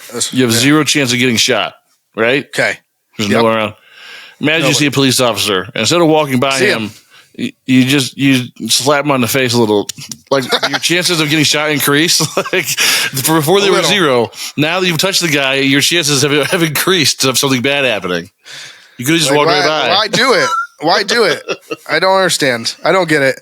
But anyways, we talked about the 49ers. Another hot team right now, the Colts. Yeah, the Colts. They've won 4 consecutive games with Gardner Minshew, your boy, Kenny. Love Gardner Minshew. I actually do, too. He's one of the most fun quarterbacks to watch. And Gardner Minshew had this to say when asked about their current winning streak. It's not always going to be sexy, but dang it, it's good. Look, if Flacco's not an option to bring into camp next year for one reason or another, I would love Gardner Minshew brought in. I actually really wanted them to bring him in as the backup this year, and they did. Yeah, me too. So it feels bad. Speaking of shitty quarterbacks, though, not that we mentioned one, but we will now. Kenny Pickett has surgery to repair a high ankle sprain and is expected to miss 2 to 3 weeks. This operation is called a tightrope procedure. I know they've done it in several different sports. I think some other quarterbacks have had it in the past. Kenny Pickett himself had one done while he was in college at Pitt, and none of this matters because Kenny Pickett is ass. So agreed. Kenny Pickett sucks. So we'll move on. Tank Dell suffered a fractured fibula and is done for the season. So that feels bad. I know he was screwing up everybody's fantasy leagues. He was CJ Stroud's favorite target. But picking up the slack in that game for CJ Stroud was Nico Collins with 9 catches for 191 yards and a touchdown. So if you had him, you probably won. And with him filling in, I think the Texans will be all right. Next up here, another coach has been fired. I said last week it's that season. This time, a special teams coordinator for the Titans, Craig Aukerman. In their game on Sunday, the Colts returned a blocked punt against Who did I just say? Against the Titans for a touchdown. And on a second punt attempt, the punter fumbled the ball, tried to get it again, tried to punt, got tackled, and injured his knee. And with that, the special teams coordinator was fired. So feels bad. It's not where you want to be trails. when Jesus comes back. No, happy trails, Craig Ackerman. He gone. And then next up, Jordan Love and the Packers defeat Patrick Mahomes and the Chiefs this weekend in a game that Jordan Love said that he had circled for a long time. Well, Jordan Love, maybe you should circle some other games because you ain't done shit so far. So you should probably start circling more. And I will say this, it was the first time the Chiefs have lost a game with Taylor Swift in attendance. As soon as Travis Kelce heard the L word, things came unraveled. You get it? Jordan Love, the L word. Nice. What about maybe T Swift? Just her powers were not. They were not as strong as who's the gymnast that was there that's dating Simone. Simone Biles. Yeah, maybe she couldn't do battle with Simone. Did you see the Packers social media was having a field day with it? They're like, our queen. Yeah.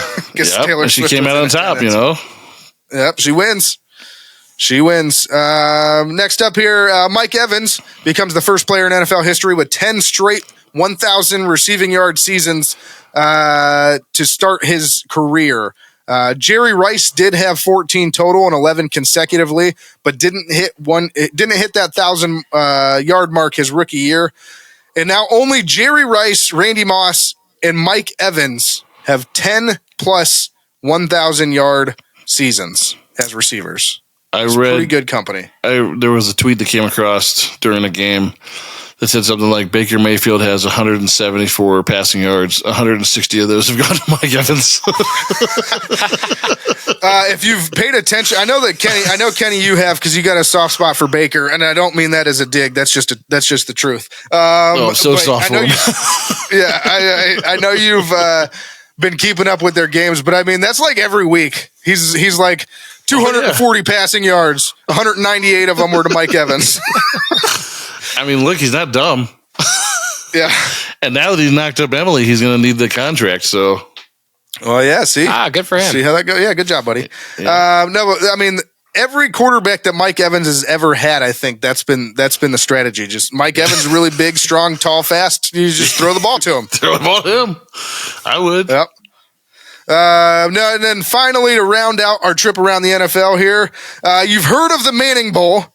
You've heard of the Kelsey Bowl, but on Monday night, right now, as we speak, we are witnessing the far less exciting Taylor Bowl. I know you're excited. Not. Brothers Zach Taylor, who's yeah, me too. Brothers Zach Taylor, the head coach for the Bengals, and Press Taylor, the offensive coordinator for the Jaguars, face off in this game. And who the fuck names their kid Press? Is it like Preston? It's got to be. Yeah. It's got to be Press. Like his name's literally Press. It's 2 S's. How can it be Preston? It's Press. Press Taylor. You know, some people spell things like Chris like that, like Chris with 2 S's, and they're like, "What? I just want to be different." His name's Press. Maybe it's President. It's not.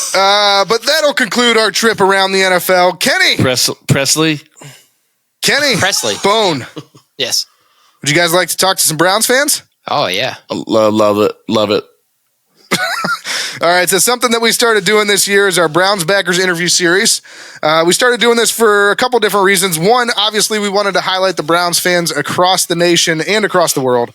There's Browns fans everywhere. These guys show up, rain or shine. The team's doing well, the team's doing bad. They still show up and support at their viewing locations. But we also wanted to highlight what most people do not know about the Browns backers, and that's that almost all of them are involved in some sort of charity work or community service in their respective communities. So we wanted to give that a platform. We wanted to let you guys know about these people. So with that, let's go ahead and get into the next interview in the series.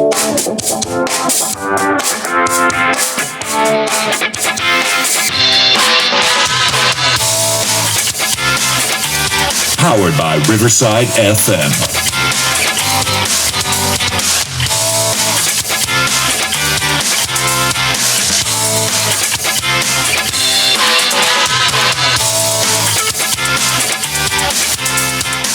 All All right, so this week for our Browns Backers interview series, we get to chat with Brandon from the Jacksonville Browns Backers. Brandon, thanks for joining us. How you doing today? I am doing great. Thanks for having me on. Thank you to Kenny, Ronnie, and also Zach here. Zach, the Bone Man, new, correct? Yeah. onto the stage. So I really appreciate you having me on. Yeah, no problem. And we know everybody's time is valuable, so thanks for taking that time and spending some with us. All right, so Brandon, tell us a little bit about your chapter. Obviously, you guys are in Jacksonville, but when were you established? What's your viewing location? And how many members do you guys have? Well, first, I'm sure everyone that comes on here says, I think we have the best Browns backers in the United States and the world. But yours is the best. Yeah. All these transplants from Ohio moving to the warm weather in Jacksonville. So it's a great club. It really is. We're at Whiskey Jack. So if anytime anyone's visiting the area, come on and visit. Everybody is welcome. Whiskey Jack's is in Atlantic Boulevard by Jack's Beach. And we usually have a regular attendance, of course, based on how good the Browns are doing. Anywhere from, I'd say on the really low side, if it's like a nationally televised game, around 25 to 30, all the way upwards of about 100 to 110 people on a really great day. So it's great. We get a lot of visitors, and I'll tell you what, the leadership has been great for. It says that we've been around since 2017, but in an iteration, I've been down here for about 11 years since I moved from Cuyahoga Falls, Ohio. And this chapter's been going, but it changed leadership a couple times. So I don't know how long it's actually been around, but since I've been here for 11 years, it's been around, and it's been amazing just to see how it's developed and just the difference in attendance as the Browns go from game 1 all the way to now game 17. So yeah. So it sounds like there may be a little bit of that. You guys were a Browns backers group before you guys were official. So, I mean, I know there's a few groups out there that are like that, and they actually get a pretty big following before they actually do the paperwork and everything to, become a whatever they call it, a chartered chapter, or however they word that. But, no, so you guys, one of the reasons we do this is we obviously there's Browns fans everywhere. There's Browns backers all over the place. But we also like to highlight some of the charity and community service that you guys are doing. So what are you guys involved with down there in Jacksonville? So we do a great thing where at halftime of every game, we do some announcements, and we do some giveaways for Browns backers members. But what we do also is a 50-50 throughout the first half. And so 50% of that goes to our charity, which is K9 for Warriors. Nice. And then what we do is at the end of the year, we, get together with them. We present them with a check, one of those big fake nice. I've always wanted to win something. And it's great because, we let everyone know who is there, even if you're a guest, that, hey, this is a great cause. And, you can ask any one of the people that are there running that, what we do and what it means to us. And I think everyone would give you the same answer, that it's just a great charity. Brandon, I got a question for you. How much do those big checks cost? Like, how much does that eat into your contribution,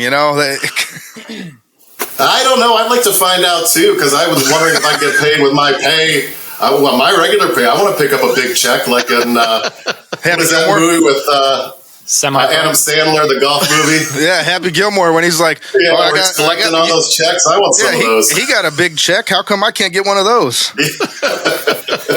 Yeah. No, I've always wondered, and I always thought the same thing. Like, I just want one of these. Want to see if they'd take it. But no, I digress. So with the Jacksonville game this week, obviously, do you guys have any events or anything that you have going on this week, or even coming up here in the near future?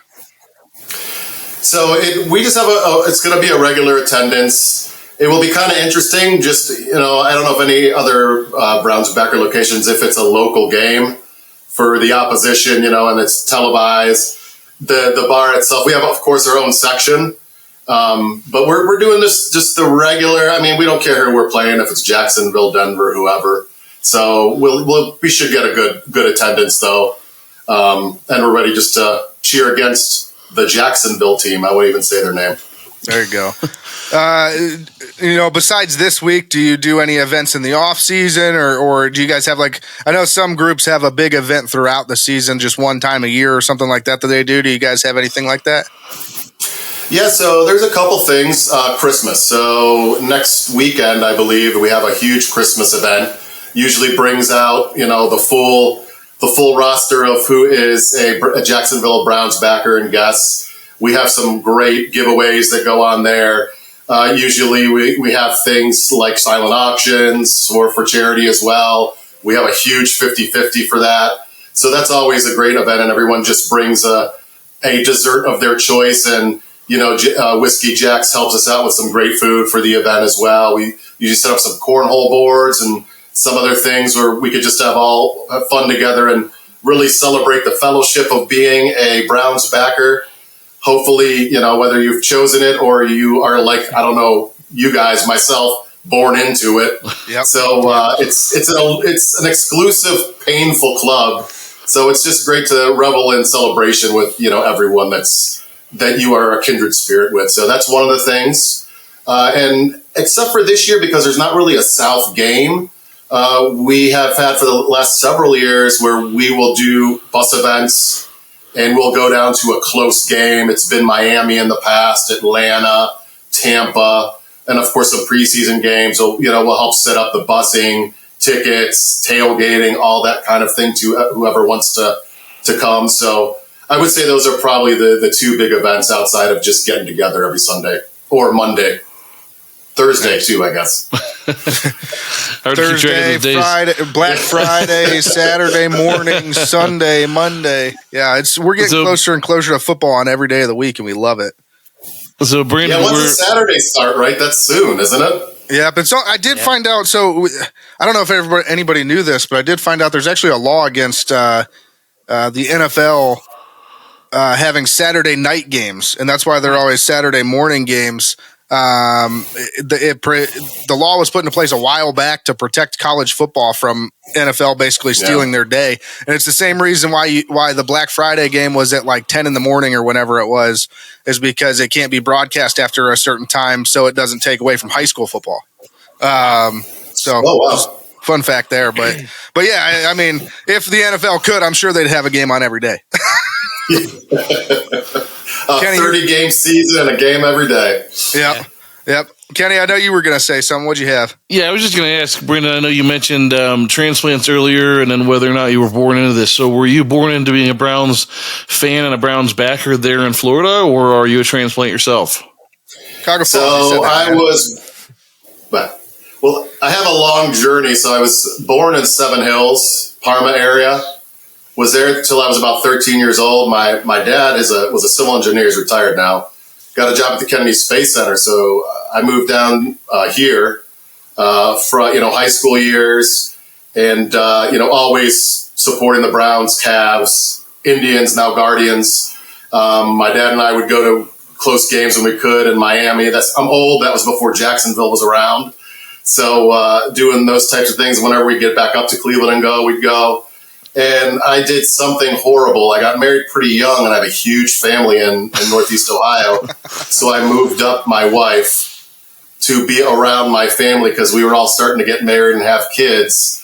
So then we were back in Cuyahoga Falls and Northeast Ohio for 13 more years. And about 11 years ago, she said, I cannot stand one more, excuse my language, goddamn winter here.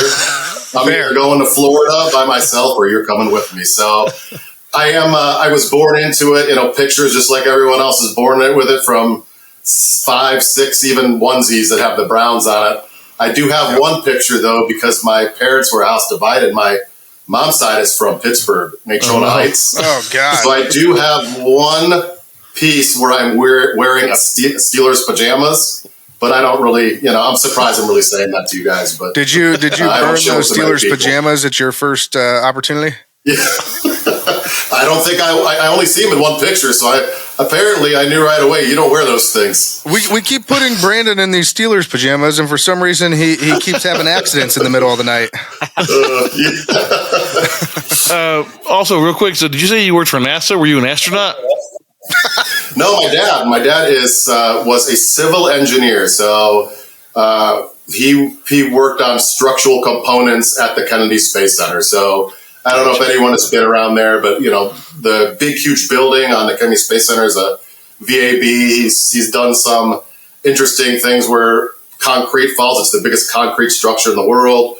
He devised some ways to put nets and stop the debris from falling on the shuttle and people, things like that, roadways. Wow. So totally different aspect, I guess, that a lot of people don't think about after go into launching things into space. Absolutely. Kenny was super excited. Space and space exploration just absolutely fascinates me. So, yep. If you were an astronaut, you'd be Kenny's new best friend. we can still be best friends, right? Brandon. Let's talk about some space. There's hope for us still. No, Brandon, you mentioned Cuyahoga Falls. That's actually where I live currently. We are getting ready to move. Still, we'll be local still, but we are currently living in Cuyahoga Falls. Love Cuyahoga Falls. Great town. I don't know if you've been up here lately. They've done a lot of updates to Front Street and stuff. So if you get a chance, come visit. I did actually. We were just up 2 weeks ago for the Browns Steelers game. I had not seen a Browns Steelers game in so long since I moved to Florida, and it was, we drove by there and I'm amazed. I mean, it's always been such a nice family oriented town. It looks even better than when I left 10, 11 years ago. Yeah, absolutely. Absolutely. No, and so on to the football side of things here, though, I do want to ask you, let's start with last week's game. What are your thoughts about the game that they just played against the Rams here? I know it was kind of ugly, but what were your thoughts? Well, the time we're talking now, this is the first time I'm listening to, talking about, or even thinking about that game from Sunday. Because you know how it is. You live in. You were hoping we didn't bring it up. Listening to talk radio podcasts all day. If the Browns win, if they lose, I don't even want to turn on ESPN or anything at all during the day. Yep. Just disappointing. It was just felt through that game, which is one of the first times I felt this year. I'm like, this is the old Browns.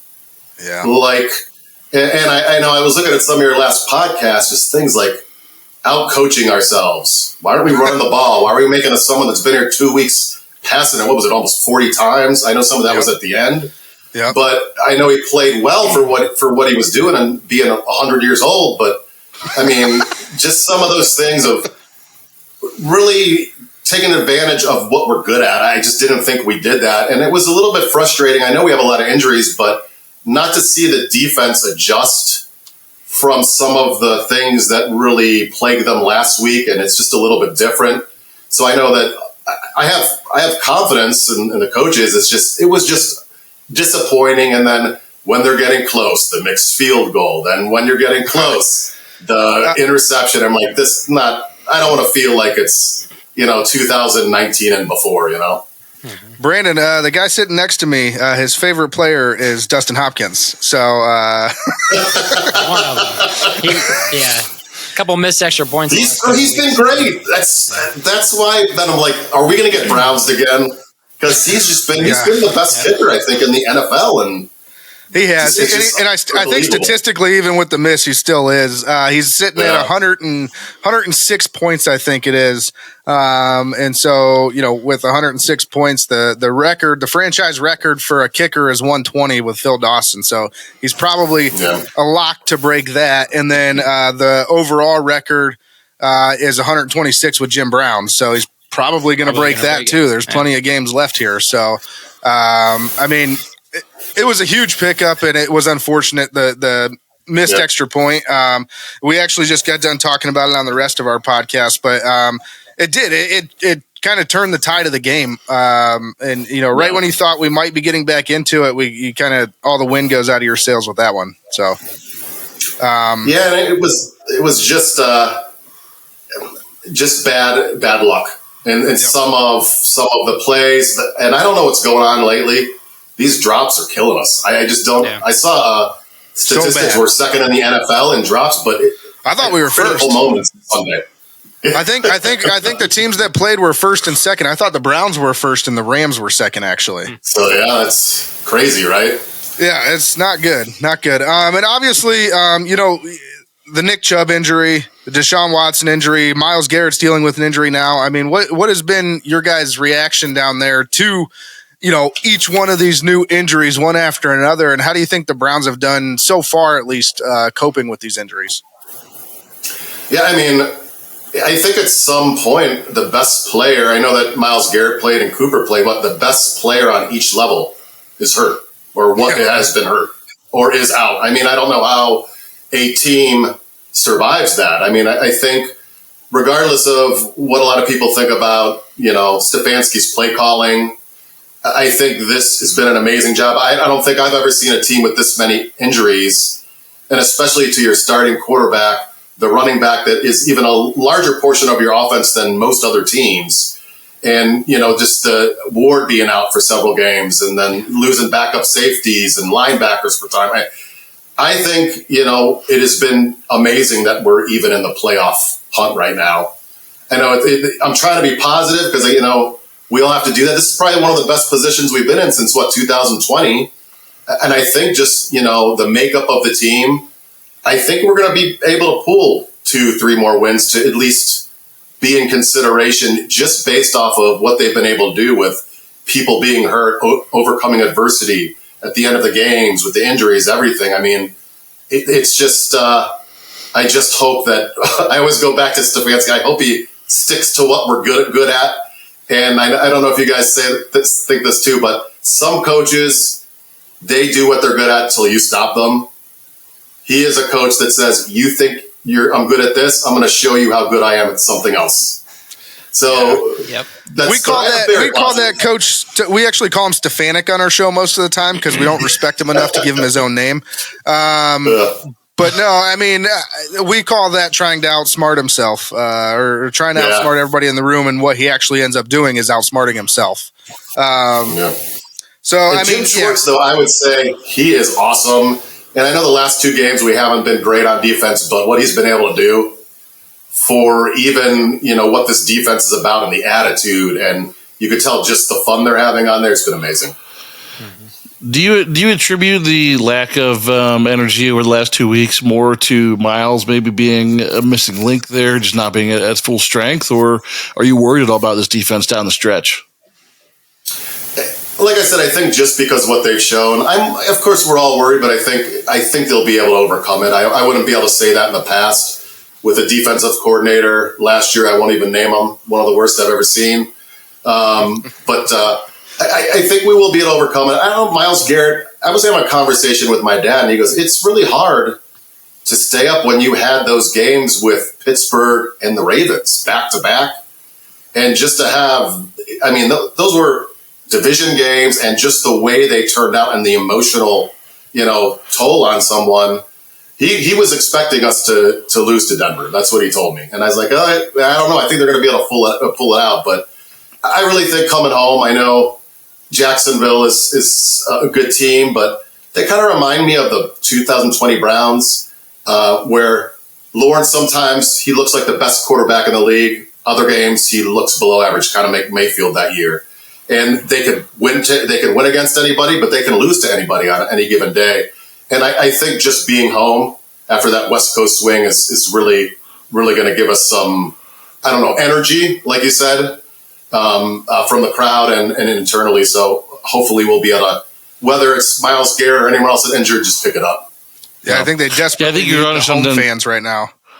And I think you're on something there with the emotional aspect of it. I think those 2 wins back to back, where they came in the season, what was at stake at the time, those were 2 of the most emotional Browns victories that I can remember. It's in my lifetime. Since they've been back in '99 for sure. Well, yeah, Kenny, to your point, you actually said after the which one came first? The Ravens game, right? The Ravens game was first. The Steelers game was first. Yeah, that game was won 100% on emotion. Yeah, and then you said after that game. On our podcast, you said that is the most emotional victory I can remember as a Browns fan. And then the very next week, you said the exact same thing. So I'm telling you, they were back to back like that. I've never seen anything quite like that about just the Browns team coming together, all 3 phases of the game, every guy playing for each other. It was just special to see. So I think there's definitely some room for fall off on that, and I think that's fair. Yeah. They put their bodies so much on the line that now our entire team's hurt and we can't finish the season. early bye week. Yeah. It was the early bye week. Oh, man, that was a killer. Yeah. No, Brandon, but let's look to this week now. So what are your thoughts on the Week 14 matchup with the team that you obviously have to hear about every week, the Jacksonville Jaguars? Yeah, I think, well, like I said, they could win, they could lose to anybody, against anybody. It's kind of interesting. I was just kind of looking back, and I've been able to see one of their games this year when the Browns wasn't playing at the same time. I went to a games and saw them play. They're very interesting from a standpoint of, I was looking before this, just they're very low in almost all team statistical categories, like offense, defense, yardage, scoring. I was looking today. They're right around like 12 to anywhere between 12 and like 23 in pretty much everything. And they're really bad against the pass. Yeah. They're just very inconsistent. I don't know how else to put it. Like I said, the 2020 Browns, that playoff team, they and Lawrence especially, I thought he'd be farther along at this point in his career. He doesn't look like he has touch sometimes, or he doesn't look like he knows what the reads are sometimes. And it's just interesting because he was what they said, once in a generational talent coming out of college. But hey, they found a way to win. What are they, 8-3? So, I don't know, but I feel like that is one of the most overused phrases in draft coverage nowadays, because we already have it coming up again with Caleb Williams, as everybody's already talking about Caleb Williams and how he's a generational talent, and I just don't see it. But I mean, I would agree with you. Trevor Lawrence I think he's been solid, but not necessarily special. Yeah, exactly. Brandon, I share a lot of the same concern around Trevor Lawrence there, just the critiques you made. I think those are very fair. Do you think that the surrounding area is starting to feel and have concern about that, or are they still gung-ho about this guy being their starter for the next 10 years? I think they are still gung-ho. I mean, he's, as a quarterback, they're held accountable to win. So I think that Jacksonville's kind of been like the Browns. I mean, they're going to gravitate. They've been bad for a long time. They're going to gravitate for anyone that's doing well. They're kind of like our position, where even though he's middle of the road right now, or maybe a little bit above from a statistical standpoint, he's much better than almost anyone that they've had since Mark Brunell or whatever the case may be. So David Garrett had some good games. Yeah, he did. He did. So it's nice to see just the locale here really getting amped up for the team. I'm always diehard Browns, but as long as they're not playing Jacksonville, I'll be rooting for them as well against pretty much any other team. So it's just nice to see the city excited, and I'm sure as it is, like when I came in for the Steelers game, just nice to see the city excited about the team. Yeah, I think that's fair. I think we have a little bit of that with like Detroit and Buffalo. You kind of that kindred spirit mentality with teams that have struggled like you have. Yeah. Yep. My dad's a Detroit Lions fan, and as much as I will never root for them against the Browns, but it's kind of nice to see them winning some games and doing their thing up there in Detroit right now. And I know my dad's super happy about it. So, but no, it's nice to see these usual winning franchises go, like New England. So it's nice to see Detroit doing well. I mean, it makes it interesting. Yeah. And you could say it's nice to see New England only won 2 games so far. It's fantastic. Gosh, I dislike Belichick so much. Don't worry, he's going to get fired after the season. So,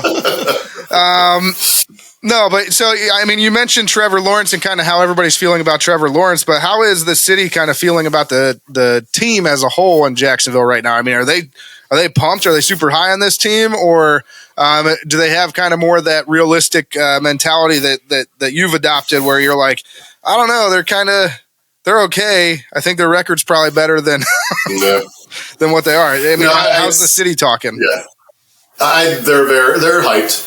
They're hyped. I mean, just the attendance and that's such a huge stadium. They used to have for blackout purposes like tarps over the really top seats.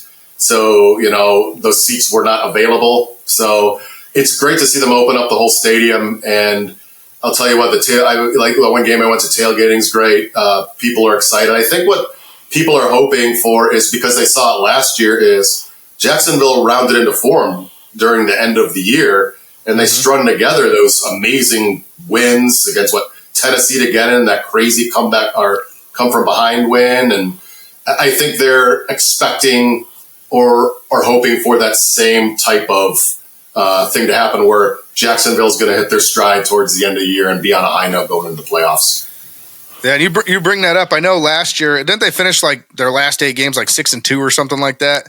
Yeah. I think when you combine last year's, the end of last year and this year, like I forget the number of games to end last season, but they're like the top team in the NFL as far as wins and losses. Besides probably Philadelphia, but no. So are they saying anything about the Browns down there as far as local news and local sports shows? Like I said, I haven't turned on anything yet this week because I didn't want to hear anything. But I don't, probably. I mean, just because there's just so many Browns fans down here. So, like, you walk into a grocery store here, if you're wearing Browns gear, you can be almost guaranteed you're going to hit someone that's wearing a Brown shirt or an Ohio State shirt, just because, this area is such a transplant for, Ohio and the Midwest in general. So, the conversations and the friendly rivalries between friends, I'm sure those are going on. I'm having some, but, I'm sure that's not so much from the media's perspective that, but like I said, I haven't listened to that, but just from friendly conversation, I'd say it's a nice little rivalry just because, there's just like when the games are here, it looks like sometimes it's mostly Browns. So they like to get back a little at you because now they're good too. And they like to, have some friendly conversations. So it's fun. Yeah. I like that you called it a rivalry. That means both teams are doing well. Yeah. We haven't been able to say that many times, so that's good. Very true. And so with this game, Brandon, do you have a prediction for the game this week? Do you have a score prediction for us that you can give us?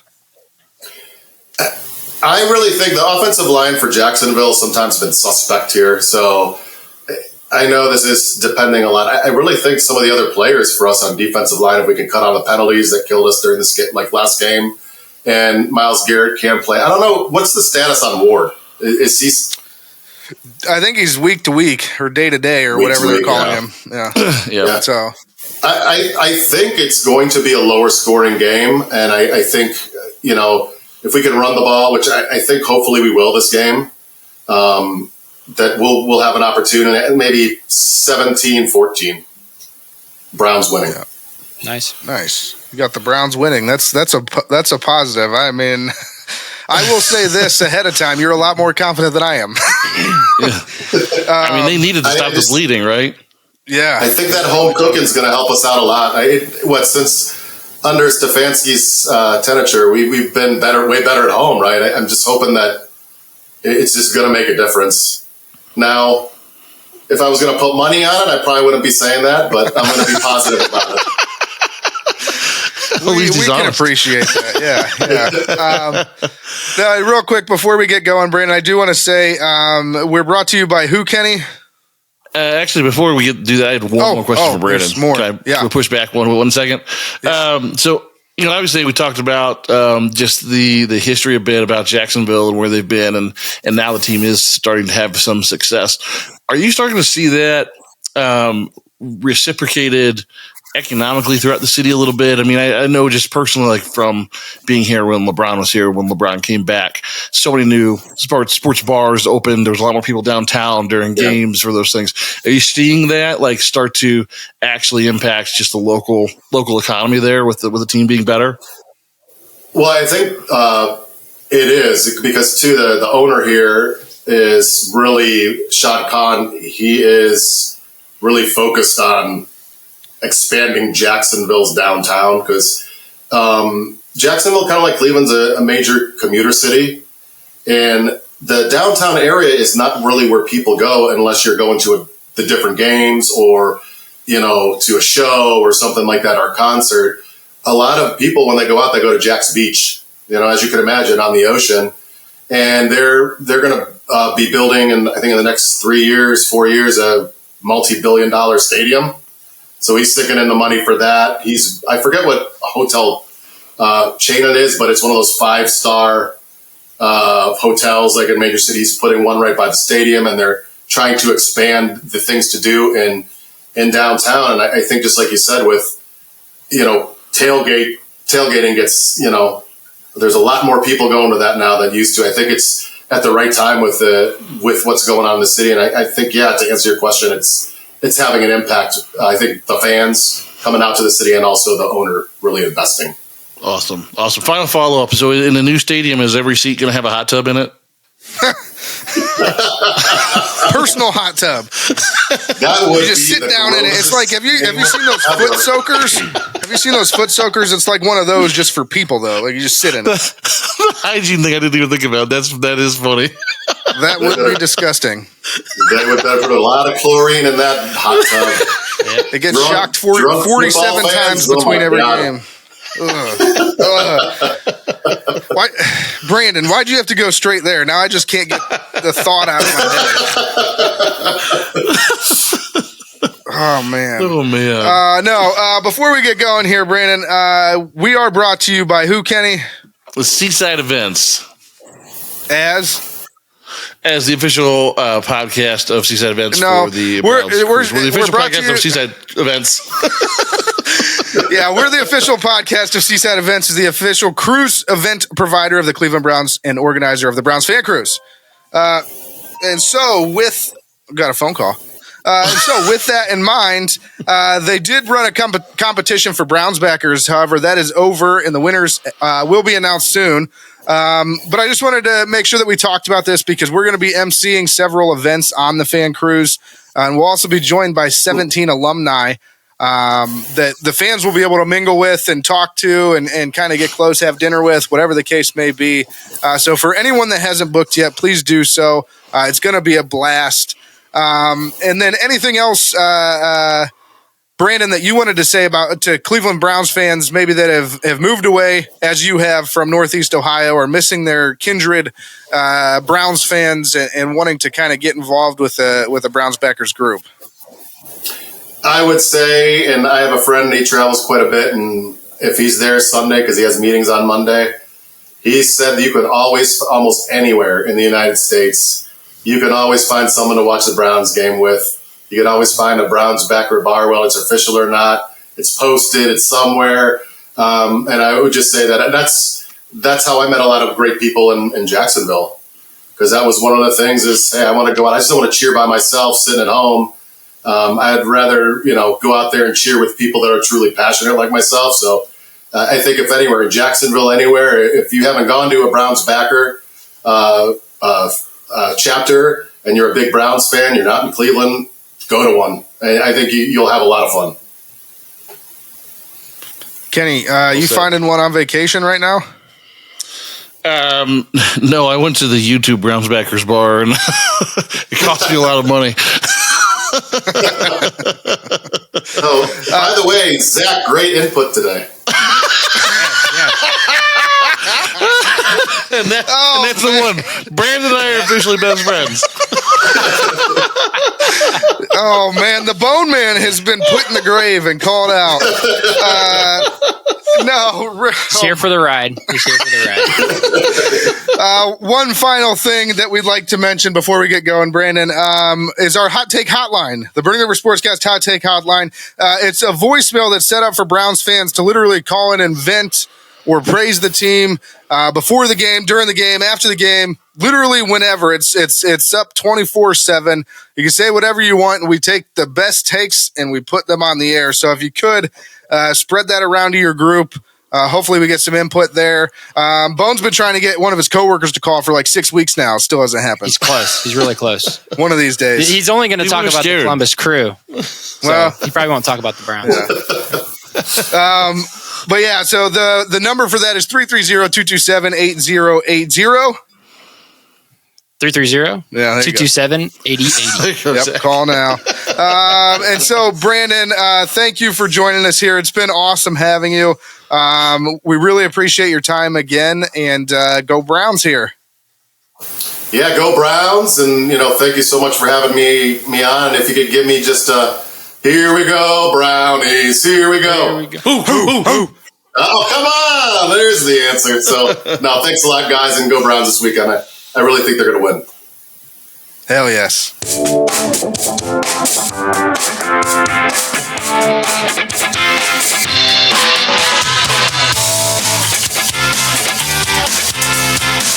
We're the Jacksonville Browns backers, and you're listening to Burning River Sportscast. Go Browns!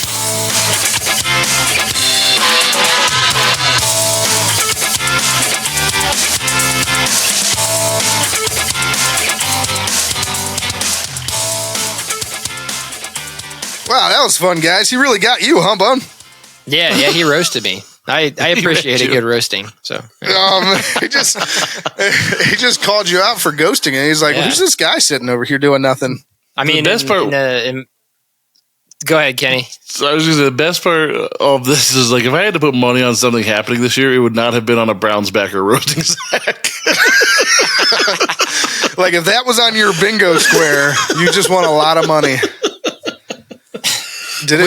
We kind of even said like I was probably just going to be hanging out here, and then he just took it upon himself to roast me for that. He was like, "That guy sitting over there doing nothing. I'm going to shit on him." That was funny.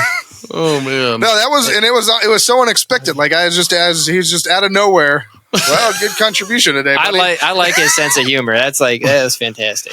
No, you did. You took it like a champ. You just accepted. You just were like, "Thank you." Yeah. He was a good interview. He was fun to talk to, and that definitely had a sense of humor for sure. No, you're right. I mean, it was a good interview.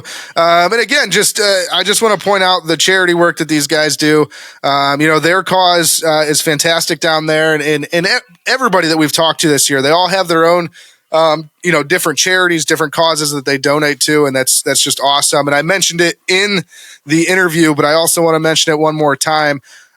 We are doing our first Burning River Sportscast holiday virtual food drive. You can get all the information on our social medias. I'm also going to put a link to it in our show notes, so make sure you check that out. We started small this year. We just want to get to $1,000 to give back to the Cleveland Food Bank. So, guys, help us out. Give what you can. It's the holidays. Let's make somebody's holiday a little bit better. Help us crush that goal. Hell yes. So, guys, you know what's next? Is it time the Burning River Sportscast Hot Take Hotline! All right, so don't forget to call and leave your hot takes on the Hot Take Hotline. Remember, these are hot takes. We want hot takes. We want hot takes. We want hot takes. 330-227-8080. 330-227-8080. 330-227-8080. 330-227-8080. Sticky, sweaty hot takes. Operators are not standing by. There's nobody there. Nobody's there. But we'll put you on the air if you leave a good take. So leave a hot take. So let's take a quick break and then get back here and talk to Browns alumni. Who do we got this week, guys? Joshua Cribbs. Joshua Cribbs. Hell yes. And then we will preview the Week 14 matchup against the Jacksonville Jaguars. Yes. Towpath Distillery. Towpath Distillery, an award-winning craft distillery located in Akron, Ohio. Towpath Distillery focuses on high-quality spirits carefully made in small batches. Towpath's lineup includes an ultra-smooth, award-winning premium vodka, a small batch silver rum made from the highest grade molasses, an American craft gin made with 9 botanicals, and a blended straight bourbon made with corn and rye. Towpath Distillery, now available locally and in 44 states. Visit towpath-distillery.com to place your order online or find an OHLQ retailer near you. Towpath Distillery, handcrafted, award-winning, small batch, local, and family-owned. All Cleveland Coffee. All Cleveland Coffee is a coffee company that launched earlier this year in Cleveland, as the name would suggest. Founded by Browns legend and Hall of Famer Joe Thomas and 6-time heavyweight champion of the world in the UFC, Stipe Miocic, along with a team of several other brilliant Clevelanders. All Cleveland Coffee is on a mission to give 1 million meals back to the community through an official partnership with the Greater Cleveland Food Bank. How will they do this, you ask? With every bag purchased, 3 meals get donated to the food bank. It's such an awesome idea. A bunch of great individuals were involved, and the result is the best coffee in Cleveland, bar none. It comes in 3 roasts, light, medium, and dark. The dark is what Joe Thomas drinks every morning. I, myself, and my co-host here, Kenny, are medium roast guys. Isn't that right, Kenny? Medium. And so, yeah, All Cleveland Coffee. Visit all-cleveland.com today to order your coffee and donate a few meals in the process. All Cleveland Coffee, ethically sourced, premium roasted, and 3 meals donated for every bag purchased.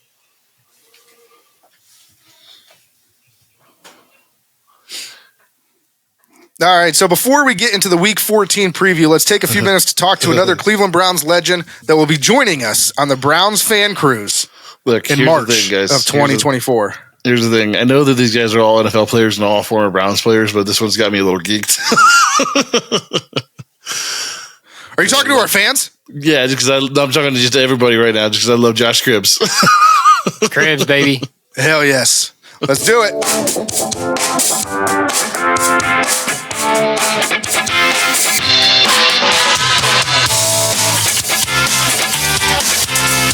Powered by Riverside FM.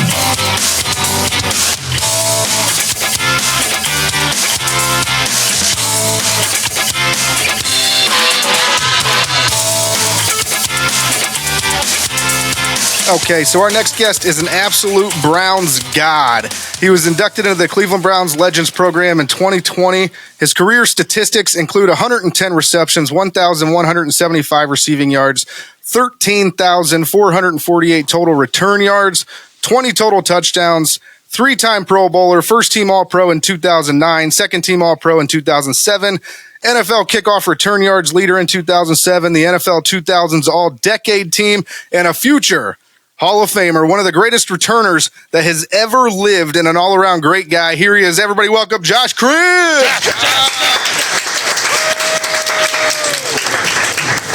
All right, That's Josh. Awesome introduction. Yeah. Thanks for joining us, guys. Thank you. Yeah, thanks for joining us. We really appreciate it. We know you're a busy man, so thank you for your time.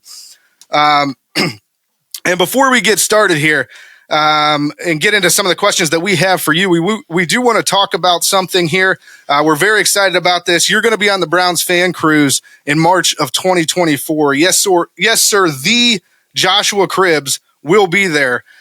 So we have to say, being that we are brought to you by Seaside Events, who is putting on the Browns fan cruise, and we will be on that fan cruise, emceeing several events on that fan cruise. We're really looking forward to sharing the fan cruise with a legend such as yourself. So can you tell our listeners a little bit about that fan cruise?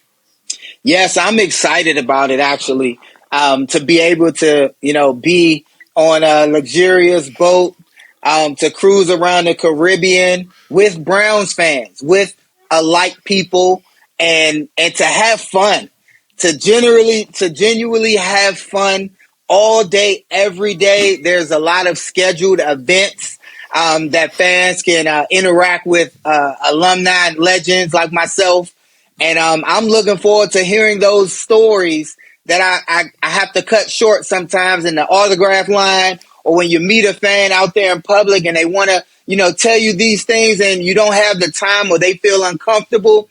Well, this is that time and place that we can both, as a fan and as former players, can just unwind. They could tell us their favorite memories. We could tell them our favorite stories on the field. And it's geared around just that experience, but in the greatest locations. I'm cruising around the Caribbean, being able to deboard, get off the boat and have such memorable times along with our fans. So then fans will have the experience of watching the great plays, our greatest touchdowns, my greatest returns, as well as our greatest toast, and having fun at the pool, or on a moped in Jamaica, or riding down the slide. So this is about creating more memories off the field with fans than just the memories that we have in the stadium. Hell yes. I couldn't put it better myself. I'm ready to go. Can we go right now? Tomorrow? But no, I'm sure. I mean, we're going to get back into some things about the fan cruise later on here. But I do want to talk about you a little bit here. I want to let our listeners know a little bit about your story. So let's get into that. I know you were born kind of the Washington, D.C. area, went to Dunbar High School, if I'm not mistaken. And you actually played with an NFL legend, Vernon Davis. Is that right?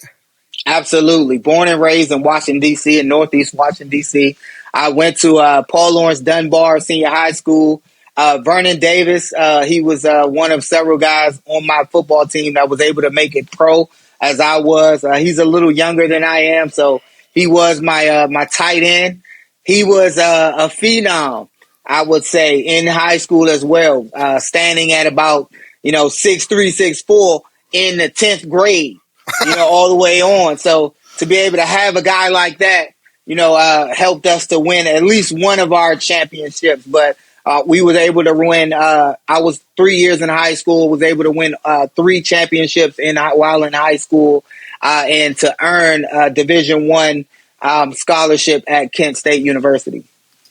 Nice. I mean, that's pretty incredible. I don't know how you don't win championships if you got Josh Cribbs and Vernon Davis on the same offense in high school. I'm sure you guys probably played both ways in high school, didn't you? Did you play defense?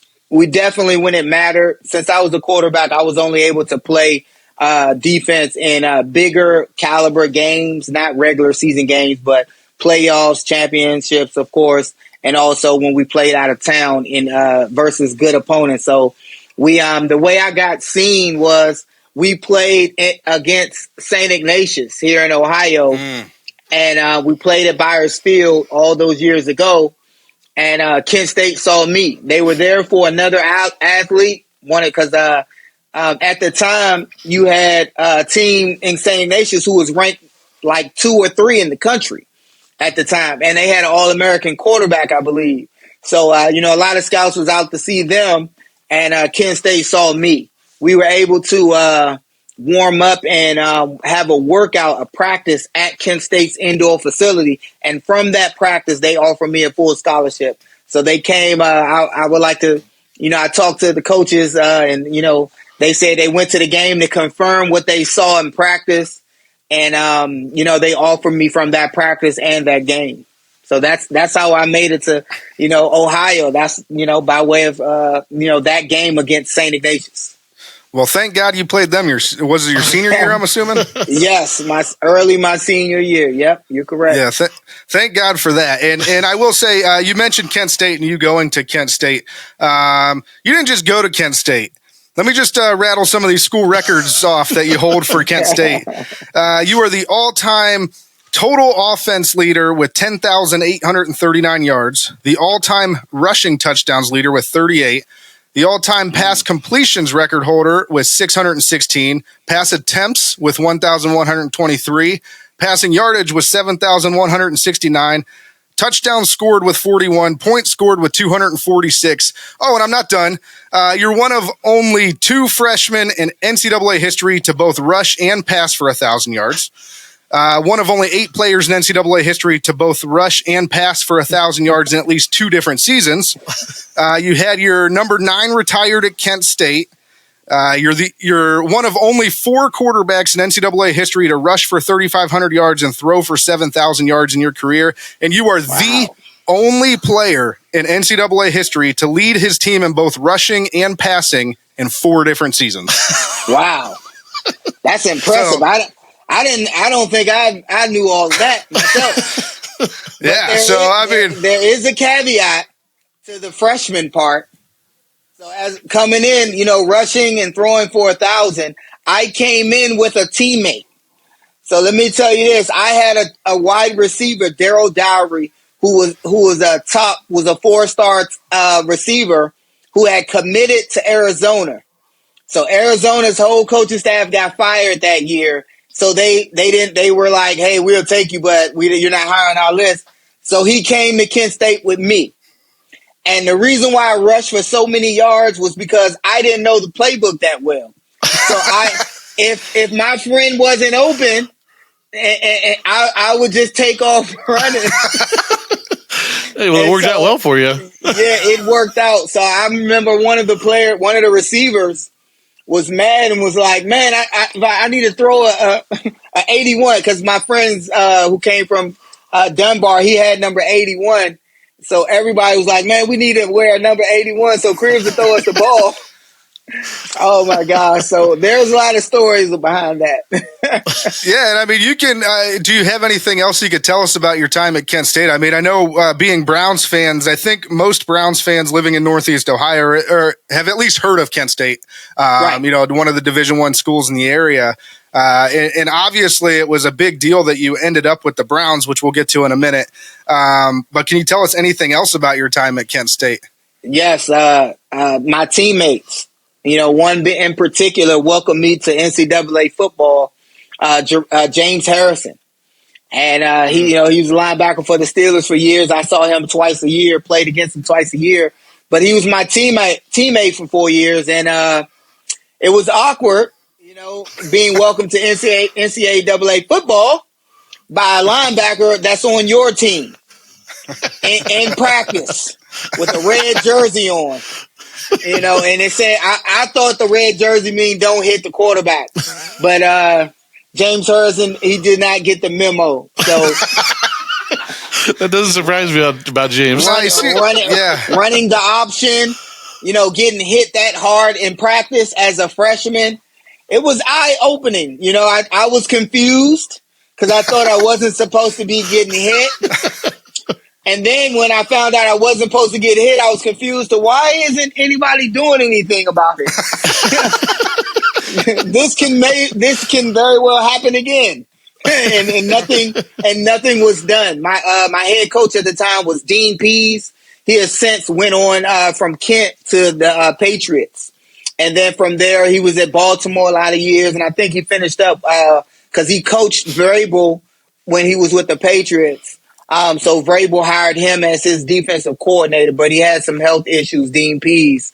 And he's since, I believe, retired or doing some consultation still in the league. But, man, I got so many memories at Kent, man. I was there with Antonio Gates when he was playing basketball. He never played a down of football. He was just All-American runner-up in basketball. You ever try and convince him to play with you guys? Oh, definitely. Definitely tried to get him out on the field. He came out for about one practice, and then the basketball coach came right behind him to come on off this field. You come on out of here. There won't be any of that. No, not at all. He was able to get Kent State, the basketball team, to the Elite Eight. So, you know, he holds records. His name is up in the rafters at Kent State as well. But, man, so much fun. I was able to get Kent State bowl eligible for the first time my freshman year after winning, I think, one game the year before. And, you know, back then they didn't have all the bowls they have now. So I never played in a bowl. We just celebrated the fact that if we were a bigger school, we would have went to a bowl game. Now you win 6 games, everybody go to a bowl. Yeah. But that So wasn't many the of case. Yes, that was not the case at Kent. Now, it was a better time in college football, I think, when there weren't so many bowl games. As much as I love football, It's kind of watered down. it's kind of watered down now. Yeah, It is. Well, it's weird too because you got the college football playoff, and now it's even more watered down because it's like all these other ones don't really mean anything. So Right. what are we doing here? Exactly. I think the whole notion of being bowl eligible and playing those exhibition games were meant for, you know, seniors having another opportunity to show their stuff before they have an opportunity to play at the next level or to have their last game, their last hoorah. But now it's just so many. Yeah, There's a ton of products I've never heard about. for sure. Josh, so obviously you played some big time high school football and Division I college football. Was the NFL always the end goal for you, or was that kind of like at the back of your mind, okay, if I stay healthy and I do the right things and make the right moves, maybe, or was it always something that was just that was the end goal? Well, let me say this: as a kid, everybody wants to go pro, right? Oh, yeah.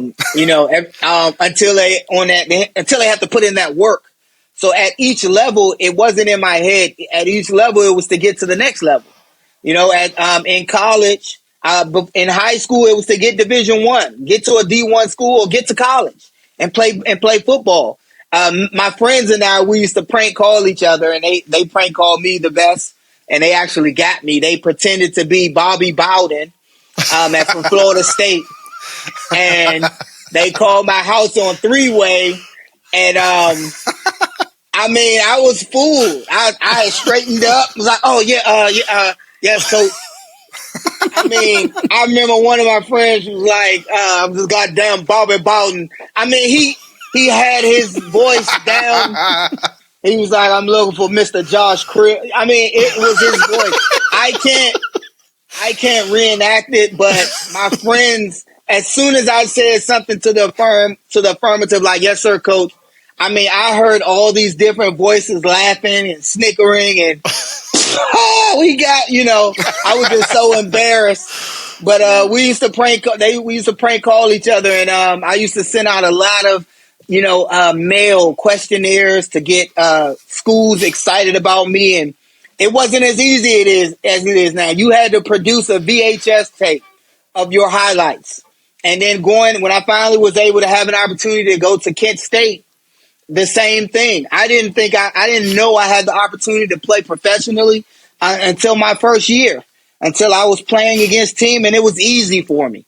Like the level of talent. I mean, we played against West Virginia, Iowa my first year, and then again, Ohio State when they won the championship. I had 100 yards rushing, 100 yards passing. They beat our tails. I put up 14 points. We did our thing, but for me as an individual, playing the game of football was still easy for me. I had Canadian leagues already sending me mail, getting my rights, to play Canadian. So at worst, I would have played, in the CFL. So I had to switch my gears, even my major, because I was an introvert. So I didn't talk well, I didn't speak well. So I figured, I might go to play professional, so I would have to learn how to speak well and to open up. So I switched from business management to communications at that point. So it became real to me throughout my sports career at Kent that I had an opportunity to actually make this a reality. We were balling. I was having a lot of success we were beating Charlie Fry and them. I remember one game. Charlie Fry was crying. We beat him at the Rubber Bowl. He was like, "Good game, Crib." And to hear that voice, to hear his voice tremble, I was like, "Oh man, we got him!" And to beat Ben Roethlisberger, my first year, we beat Miami of Ohio, the teams that were heralded as the best teams, and then a year when I beat him, he got drafted and he left a year early. So he actually went to the Pittsburgh Steelers after getting beat by Kent State. So I was like, okay, well, I'm going pro too. And then when I was coming out, lo and behold, I wasn't drafted, of course. But we drafted the Browns, Charlie Fry. And what number did Charlie Fry get? Number 9. I'm like, wait a minute, man, we beat him. We beat him.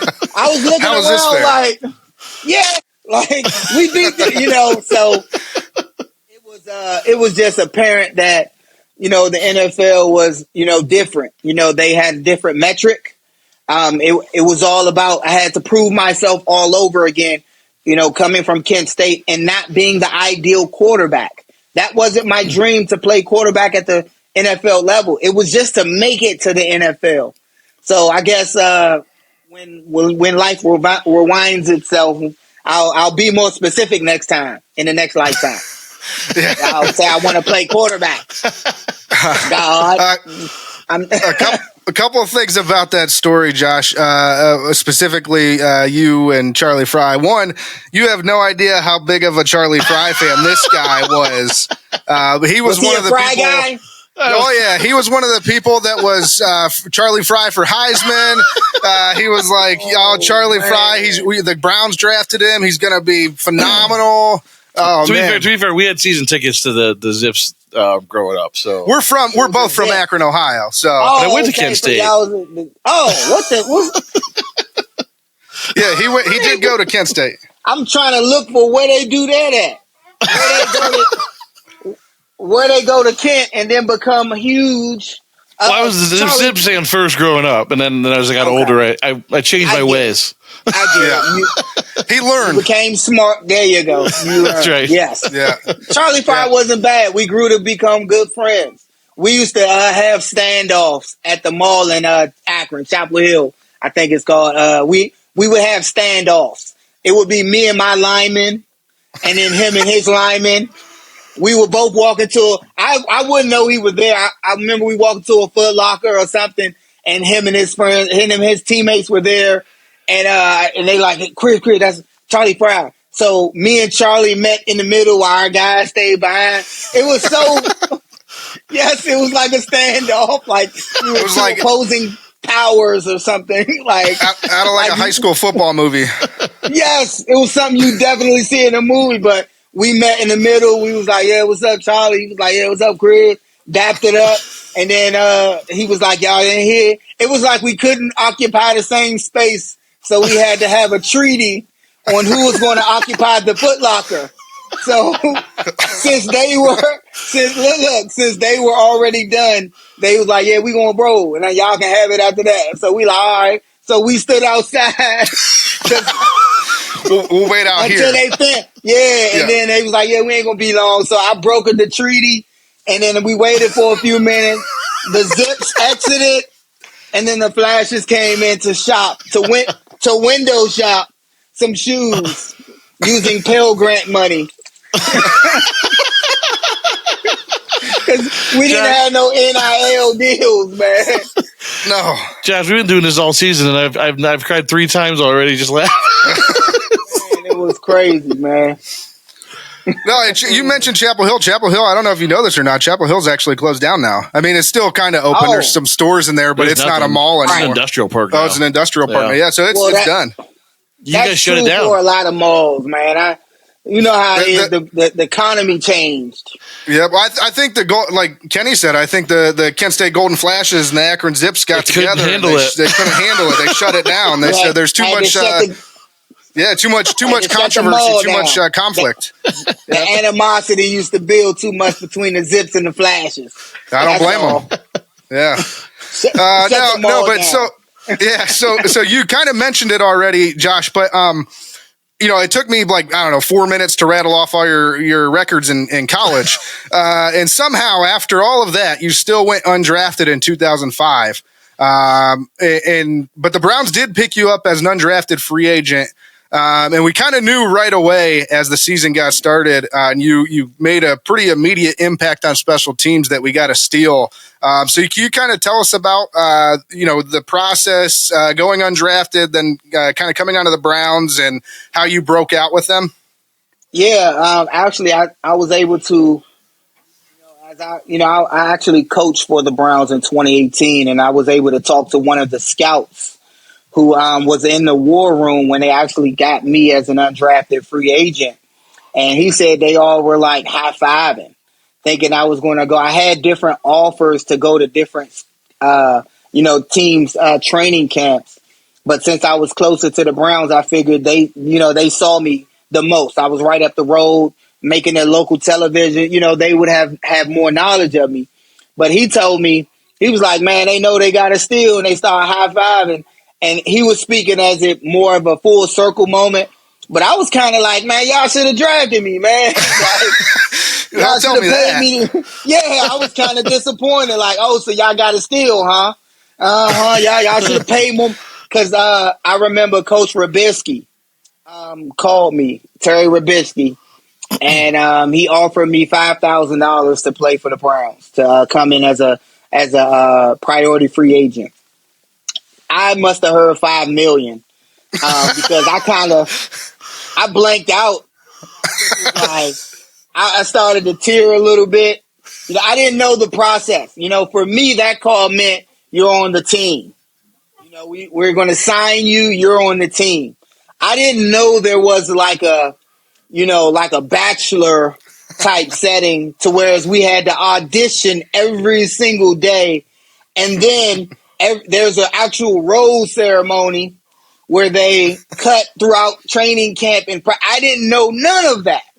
So throughout the whole process of training camp, I'm like, where is such and such? They was like, yeah, they cut him. I was like, we ain't had no games yet. I was like, they cutting people already. So it was all new to me that you were getting judged off of practice. You know, they were looking at film. You were getting judged off of the meeting room.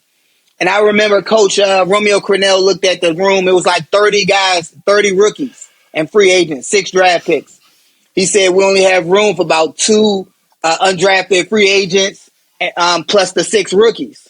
And I'm looking around at all those guys. I'm like, man, I'm in this number, man. I don't care what nobody say. So Romeo Crennel said, if you can go down the field, if you can beat a double vice, go down the field and make a tackle on the NFL punt returner, you got a spot on this football team. So I almost raised my hand like, man, that's me. I can do that. What's a double vice? Because I never played special teams, but I'm like, what is a double vice? First, tell me. So I didn't know the language that they use because understand, I'm a quarterback. My coaches ain't let me, play special teams. I never caught a punt return, let alone from an NFL punter. So I did all of that, kick returns, I did all of it from scratch. So my canvas was clear. So everything that the coaches were coaching me on, it was a clean slate. I was downloading and running with their information and doing it to a T. I even called Jerry Rosberg. He went to Baltimore before he retired as a defensive special teams coordinator. I called him at home, and he was like, "Yes, sir. What you need, Mr. Crib? What you need, Josh?" And I just said, "Coach, I'm just calling you just so my name will be in your head, just so I'm not the first to leave. I really love being." And he started laughing. I was just calling to suck up and say, "Man, I really want to play in the NFL." Like I'm when I did it, I'm like, "Why did I call? Why are you doing this?" That was the voice in my head, like he's on the phone, like I'm calling a woman or something for a date. I just didn't know why I did it. I just called him, and from there, he started laughing and was like, "Oh, I got you." He was like, "I appreciate the call, man. You get a good night's rest and just make sure you study up on your playbook." And I was like, "I will, Coach." I laughed with him, a fake laugh, like, ha, ha, ha, ha. Like, meanwhile, you're nervous as hell. You're like, oh, God, I could get cut tomorrow. Hell. Yes. Didn't know how to rip move. None of that. What was required, I was doing for the first time. But one thing you didn't have to teach me was how to go down and make a tackle. So I remember the first game, I'm just like a bat out of hell, tackle inside the 20, catching the ball, just running as hard as I can. You didn't have to tell me how to run. So that's why I excelled as a kick returner. Hey, I'm going towards the open areas, running to where there is no person. If there's a guy here, people always say, like, "Oh, you got good vision and moves." I was like, yeah, I just didn't want to get hit. That's all. So, pretty simple. I take the compliments, but if you see a linebacker run at you, try to tackle you, you're going to move too. It's going to look like a juke, but it was just me reacting. Like, oh, don't want to get hit. Oh, another guy. It looked like I had moves. I just didn't want to get hit. So enough of that actually landed me on the team. I had a lot of energy, though, coming out, guys. Like, it was something different for me. Again, it seemed easy for me to make tackles. I had to run around big linemen that were trying to block me as a receiver. And it was easy for me. It wasn't that easy for everybody. I remember one of the returners who was on her team last season, the previous year, was looking at me like, "You tackle too? And you a return?" I'm like, "You don't? Like, how are you still here? Like, what purpose do you have? I'm going to return. So why are you here?" Like, I just didn't understand it. So a lot of the things became easy, but it was still so very difficult, especially the interpersonal player dynamics, like understanding that you're coming in to take a person's job. Like, guys wasn't so forthcoming. I lined up at receiver one time, and I asked, I don't want to say his name. That's okay. Because he's still a friend. Yeah. I'm going to say his name anyway. He's still cool. I laugh with him. I lined up next to Dennis Northcutt, and I looked down. I was like, hey, Dennis. And he acted like he didn't hear me. I was like, what's the play again? Dennis. And I'm lined up like, and I'm trying not to have my lips move so nobody else, Dennis. And he just act like he didn't sit. He heard me. He act like he didn't hear me. So when the quarterback said hut or hike the ball, I just ran straight as fast as I could, like, nah. And surely the offensive coordinator, threw his Maurice Carthon threw his paper down on the ground and cussed me out. Did you ever figure out what you were supposed to be running on that play? I didn't. To this But let me tell you why. The plays would change depending on the defense. And I wasn't used to looking at defensive disguises at that point. This was new to me as a receiver.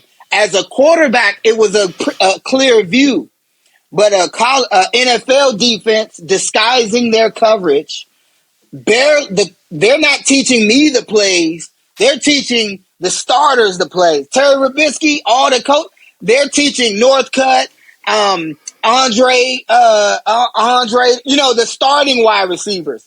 Once it got to me, it was secondhand knowledge. I'm looking around people, and once I'm in the game, I know how to line up. I know what the original play is. They switched to cover 2. And my mind go blank. I'm like, the play changed. They calling audibles. I was like, don't call no audible. I just remember the play. Like, and then I was done. I knew how to line up. Check. I knew the original play. Check. But then the defense moved. Quarterback called the audible. I wanted to come out the game. I was about to call a timeout.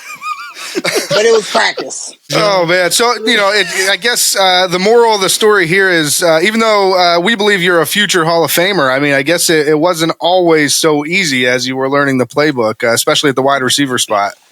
Definitely not, man. That was just, like week 1 or week 2, So, honestly, there were so many stories like that, but I had a lot of time to bury my head in the playbook. And I became so skilled at watching film, running kick returns, kickoff cover, punt cover. It became an art form to me because of how much I didn't want to be in a position to not know what was going on. So I studied and learned. It became truly a job. It was like school all over again. It was like I was going to get my master's or my PhD in football. Had to become a student of the game more so than anything because it was the highest level of sports, of football. So, for me to be the best at what I did, I had to prepare like the best. For sure. So obviously Coach Cornell made it pretty clear to you early on that you were going to have to scrap and fight to make the team, to anybody that was going to make that team, right? And so you were up for that challenge. But did you ever, let those guys know, like, hey, I'm pretty good throwing the ball around? Like, did you ever, like pick up a ball after a punt return at practice and just kind of just chuck it 60 yards just to let them know, like, hey, this is out here? Like, I did. Do you know why we started running the Wildcat? The Wildcat came about because we were losing so bad, and I just started at some point throughout the year. I started writing plays down that I ran in college, and I had enough in me. I was having success enough on special teams that I could command an audience with the offensive coordinator and the head coach, for that matter. So I literally went to the offensive coordinator with about, I want to say 6 or 7 plays. And I said, look, man, and this is like week 10. I'm like, man, look, I think this will help save your job, my job. Like, here goes some foolproof plays that'll work. And honestly, we started running those plays. We started running Wildcat. They were more receptive even in my second year. Even when I went to the Jets, like, we started running the plays that I ran in college, and we called it the Flash Package after Kent State Golden Flash because I ran it. We didn't call it the Zippers. We didn't do that. No, I mean, that's an awesome story too. Is Coach Cornell, help me help you. Exactly. But it was to Maurice Carthon because Coach Cornell was mostly a defensive coach. So I didn't have to bring the plays to him. It was the Maurice Carthon and hoping that he was receptive enough to help me help him. Yeah. No, that's amazing. And look, I know you played for the Browns from 2005 to 2012. You spent a lot of good years here, played a lot of great football. And I would love to talk about all of your on the field stories. I'm sure you've got about 1 million of them that you could tell us, but that's why these people got to come on the Browns fan cruise so they could hear more. Exactly. But what I do want to exactly. Then they'll be even wilder. Yeah, that's right. But what I do want to ask you, what I do want to ask you right now is, I just know, spending time with the franchise and being with them, especially for that long. I mean, that's a long time in the NFL to be with one team. You start to become involved with not only your teammates off the field and become close friends with them, but also your community. And you start meeting a lot of people out there. So do you have a favorite off the field memory from the time you were in Cleveland or even up to now? I know you're still local. So yeah, I have a ton of memories. Just a few quick ones is, fans, at restaurants, fans would buy my food, cover my tab. I'm the NFL athlete, but we had, that's our fan base, like paying my tab. And I remember me at certain times going to try to pay my bill and they said, "Oh, don't mind. It's already been taken care of. That table right there." And it was just a bunch of guys like, "Ooh, ooh, ooh, ooh, we got you, man." Hey. And I'm like, damn, I should have. And I always will say this as a joke. I should have ordered more food. Gas stations, guys, Browns fans, at gas stations, I pull up, they like, "What? Crib? Oh, no. Take their card and put it in my gas pump to pay for me gas." I mean, remarkable. And one of my greatest memories is us being 6-10, but the last game we were beating the Steelers. So they invited us to the Cavs game and put us on the floor, on the wood, and then put us on the Jumbotron. And it was as if we had won the playoff game or the Super Bowl. The stadium erupted just because we beat the Steelers. We didn't even make the playoffs. We were 6-10, but it was all right with our Dogs fans because we beat the brakes off of the Steelers and we had thwarted them from getting into the playoffs. So I guess that was enough. But I have so many memories like that around Cleveland, and not being a rep, born and raised here, not being originally from Cleveland. I actually, once I left, I played briefly for the Raiders, Jets, and Colts. I got homesick from Cleveland. And it was the funniest thing, like nothing moved right. Whether it's the people or the place I was at, it just didn't feel right. I just was, eerie feeling, no pun intended, because of Lake Erie right there. But there was an unsettling. So I got homesick from Cleveland. So I came on back and I made this my home, man. And that was, so I don't understand I understand the cold and everything, but this is an awesome place to raise a family. All the seasons. My daughter, she loved, the snow. And then yes, it stays too long when it comes.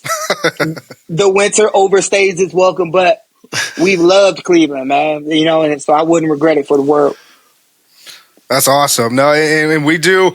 To your point, Browns fans love the Browns as much as we like to criticize, and as much as we like to, Monday morning quarterback or Monday morning coach.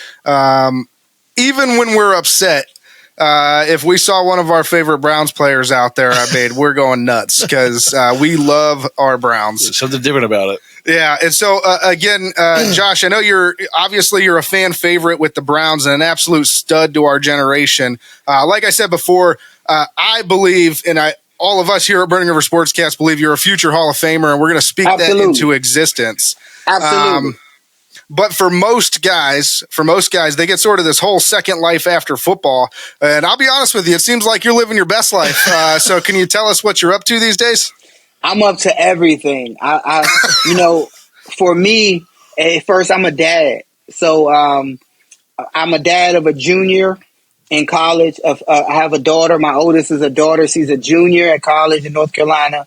I love being a dad. I love blocking her from her boyfriend a lot and making it hard for her. Not because I really mean it, but because I get to do that.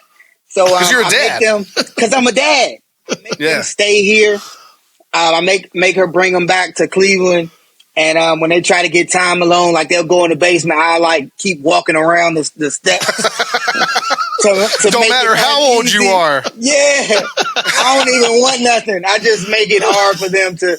But anyway, I have a 14-year-old son. He's in sports. And I just love pouring into him as a father, but as a coach as well. And my wife and I, we used to have a TV show, Cribs in the CLE. Now we have our own live podcast that's on Bally's Network. They come on before the Guardians games, before Cavs games on Bally's Network. We enjoy that so much. That's the way of the world. Streaming, being able to do podcasts like you guys are doing now, video podcasts. It's so much more personable. I get to interact with the fans more, talk to them, allow fans to come on the show, have fun. We shoot and film right at Burke Lakefront Airport. That's our studio.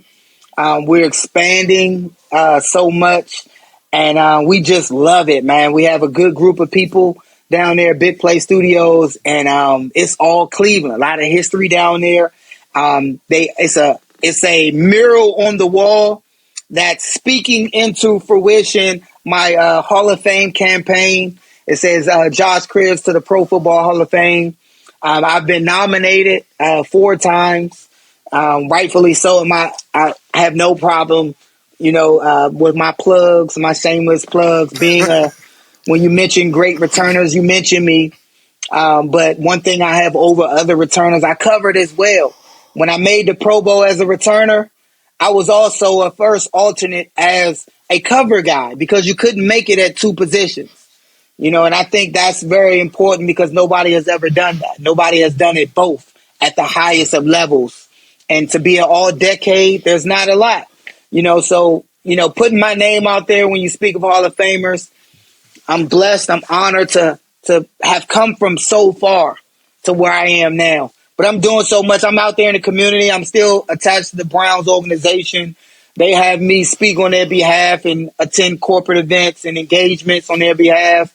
Community service. Cribs loves the kids. I'm out there helping the youth. My foundation, Team Cribs organization, as well as Salvation Army, I help other foundations who are starting out become bigger or meet their financial or community goals. So that's what my foundation, is based on. No cause left behind. So wherever we meet and decide there's a need, we try to fill it as a community, as a foundation. Oh, that's awesome. And obviously, like I said, a huge name. We all know who you are around Cleveland. So did I say my name? Our show is called The Return.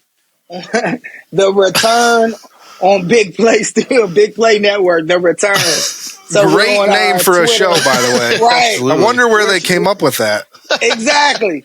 We stream on Twitter every Tuesday at 7. We go live on Twitter and Facebook, and then it airs on TV 3 times a week on Bally. Very nice. We'll have to let everybody know over there on your show, because I'm sure, let's be honest, your show is a little bit bigger than our show. Let them know that you run this dope podcast too. But I'm going to let them know. I'm going to let them know tomorrow.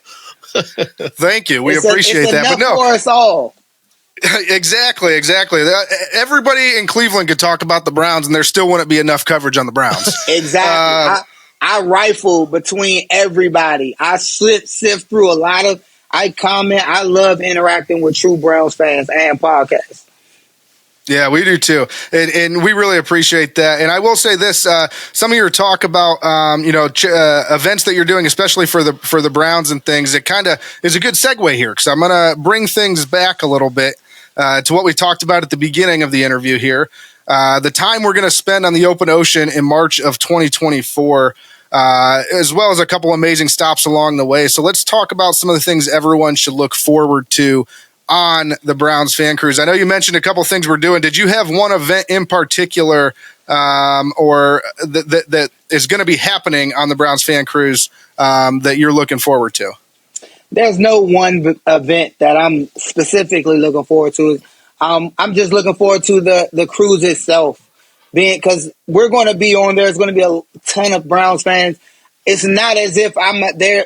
If a Browns fan is on, they won't be able to meet and talk to a lot of alumni and have real experiences while mostly having fun. The atmosphere that we're going to have, so I'm really looking forward, not truly the events, but running into fans while I'm going to the pool, running into fans while I'm going to play shuffleboard or something, or at the bar, having a drink. Those are more the more organic meetings that I'm looking forward to. I remember when the Browns had the London game, I was able to attend the game in London, and me meeting Browns fans out at the bars, genuinely, that was one of the greatest experiences I had. Like having fun, being able to have a drink with a true dog, and just talk about memories and the past and the future, and complain and drink some more, and then forget about it all in the morning.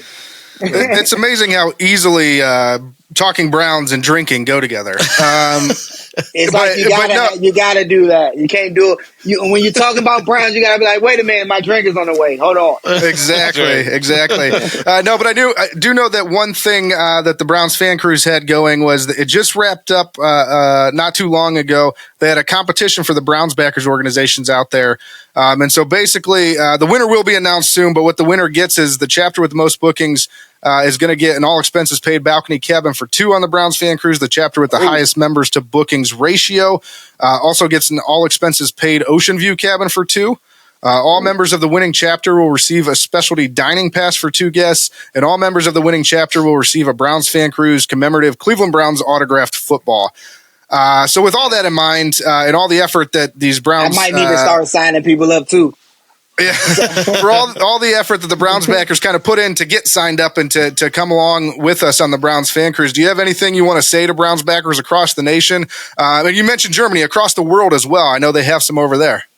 Yes, man. We have the greatest fan base in the world. I didn't know how great it was until I dove into, the Dog Pound Nation, all of our Browns backers from year one, going to San Francisco, being able to travel as a rookie, and meeting just so many people from all across the country and then the world, who are Browns fans. We are truly everywhere, from Vegas, from Cleveland to London to Germany. We're everywhere. Politicians. Condoleezza Rice is a Browns fan. She owns minority ownership in who we just played. Denver. Going to Denver. She owns a minority ownership, but she's a huge Browns fan. She had an ad where she was wearing my jersey. The Browns were the only network, only station that she could get as a child. So she grew up a Browns fan. So we're just, our Browns backers are everywhere. They're at every level of government. And I just, without them, I wouldn't be still in Cleveland, honestly. It's because of our nation, our fandom, how real our Browns fan. Like, we didn't have to put a hot tub in our stadium to draw fans out to the game. They have to do that. In fact, it's super cold. Teams. Yeah, but they have to do that. They have to create opportunity to draw fans to the game and win or lose. And there's been a lot of losing.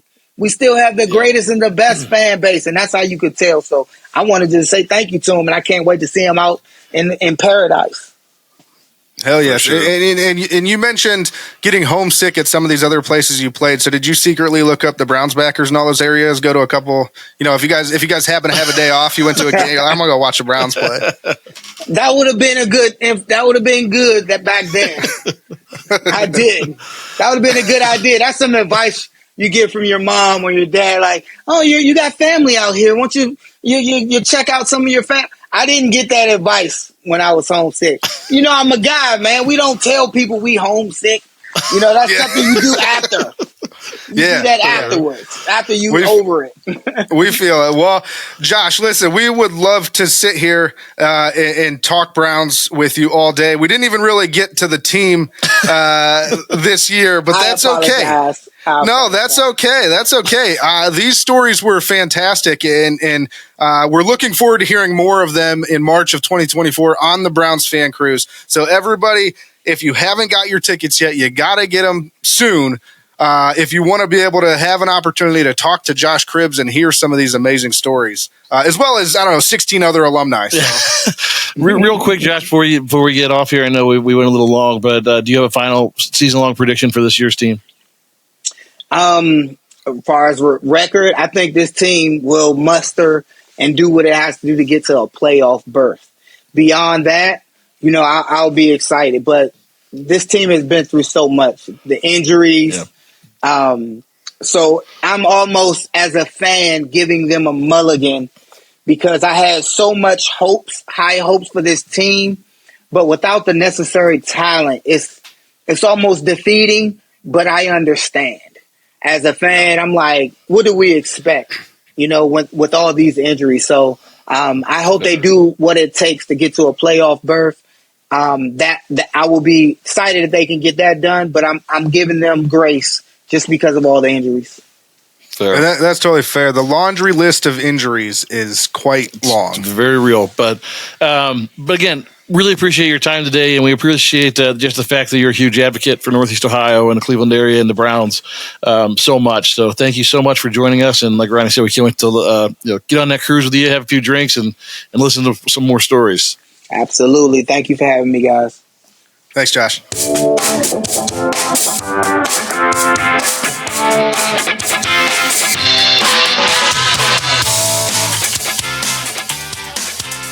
I'm Josh Cribbs, and you're listening to Burning River Sportscast. Go Browns.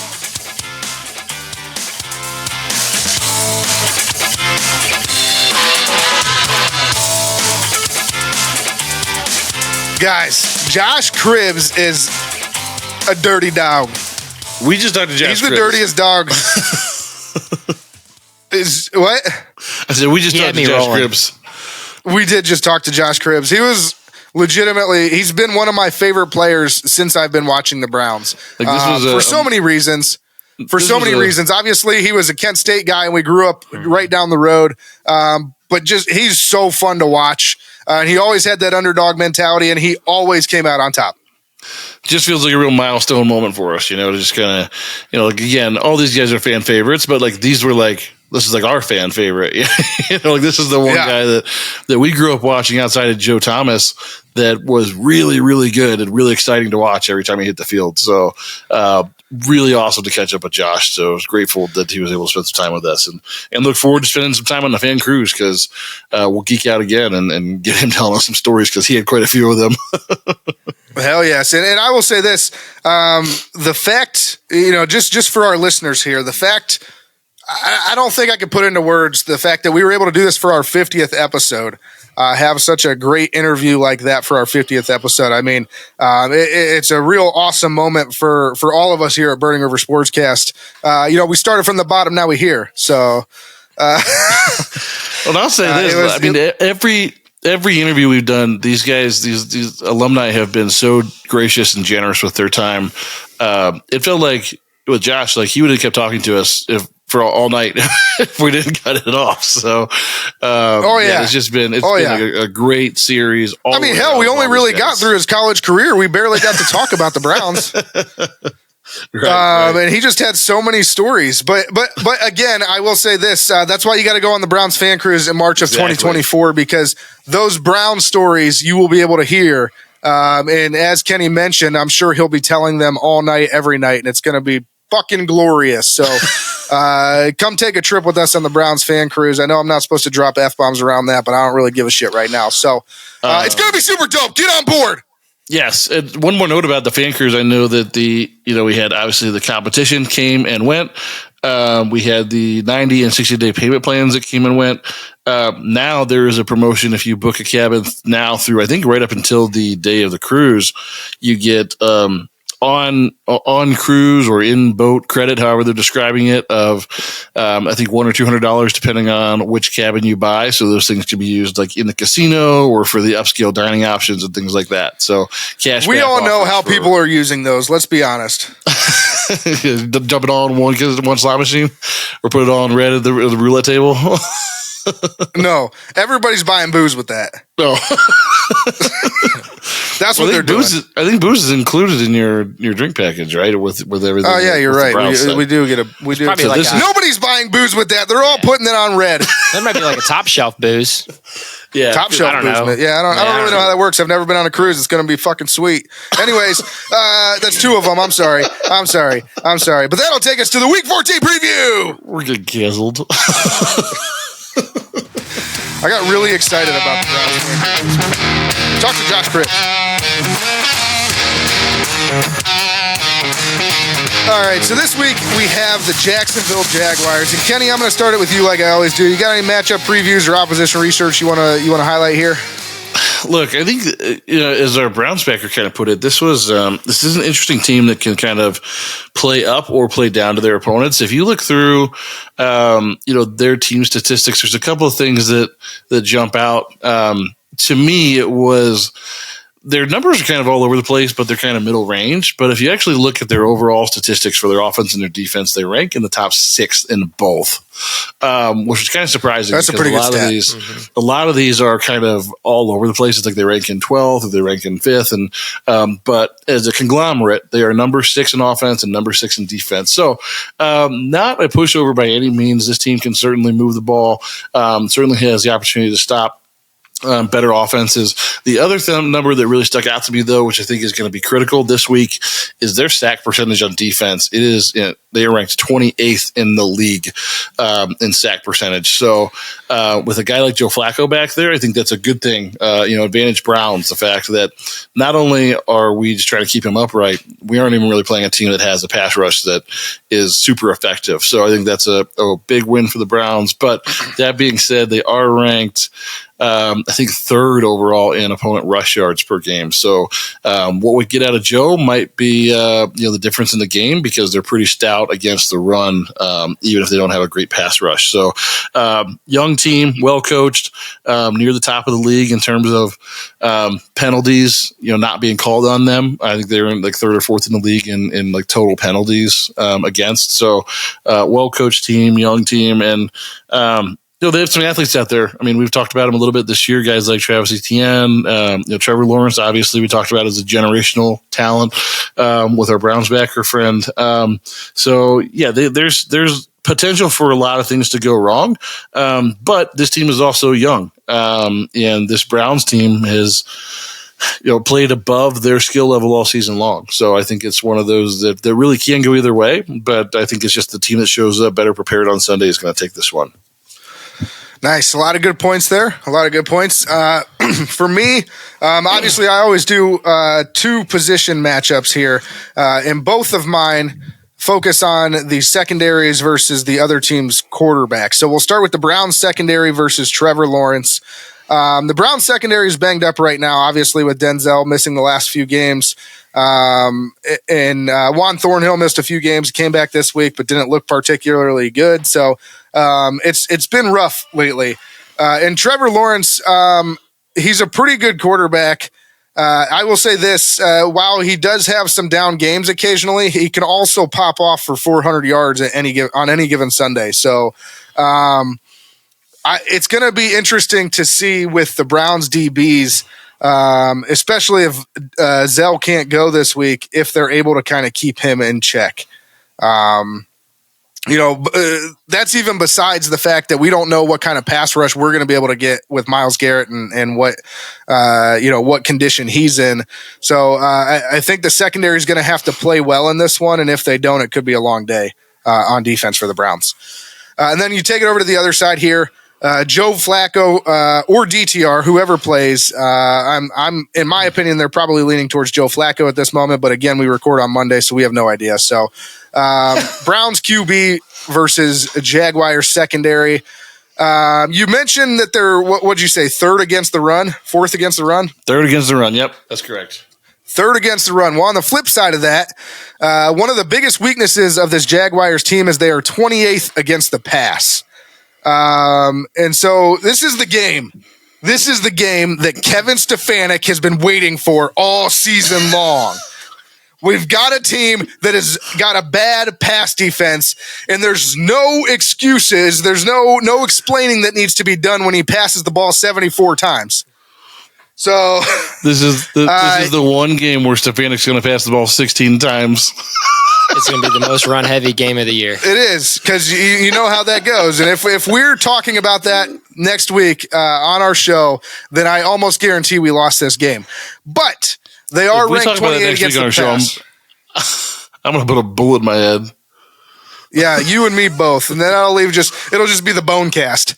I'll keep it running. I'll keep it running. Do you guys get it? The bone cast. But anyways, well done. I mean, yeah. Stefanski's been waiting for this game all season long, so I guess we'll see what happens. To your guys' point, we're probably going to run the ball a lot. But the Jaguars as a team, they have an 8-3 record. They're currently playing on Monday Night Football against the Bengals. Right now, the score is tied 14-14, which is, I mean, kind of a good sign for the Browns because the Bengals is ass. But this team, I mean, we mentioned it. There are a couple things that stick out. Third against the run, 28th against the pass. But besides that, overall, most of their individual stat categories land somewhere between 10 and 14. So they're towards the top portion of the league, but not quite elite, I wouldn't say. They are very good in red zone defense and third down defense. So that's something to watch because the Browns are going to need to move the ball and take advantage of every single point in this one to have a chance. And in my opinion, it's not a great matchup for the Browns, especially at this juncture in the season, coming off of two really bad losses. So we'll see what happens. But before we get into our picks, Kenny, can you give us the injury report? Yes.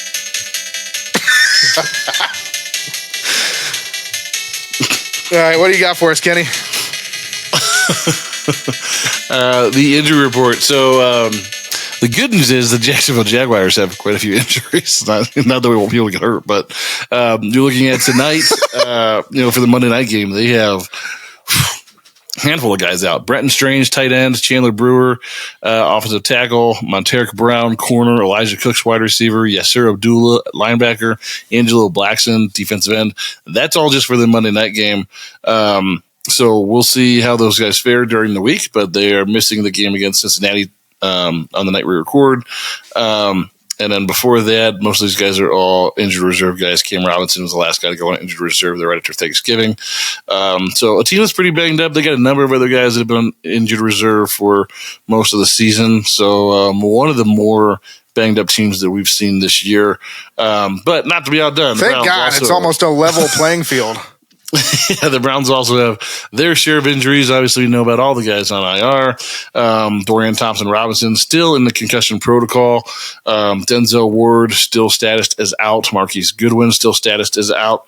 The Marquise Goodwin injury, I don't know even what is wrong with him at this point. He's had a couple of different things that they've kind of blamed it on. But at this point, I don't even know if he's just a healthy scratch that doesn't fit in the game plan.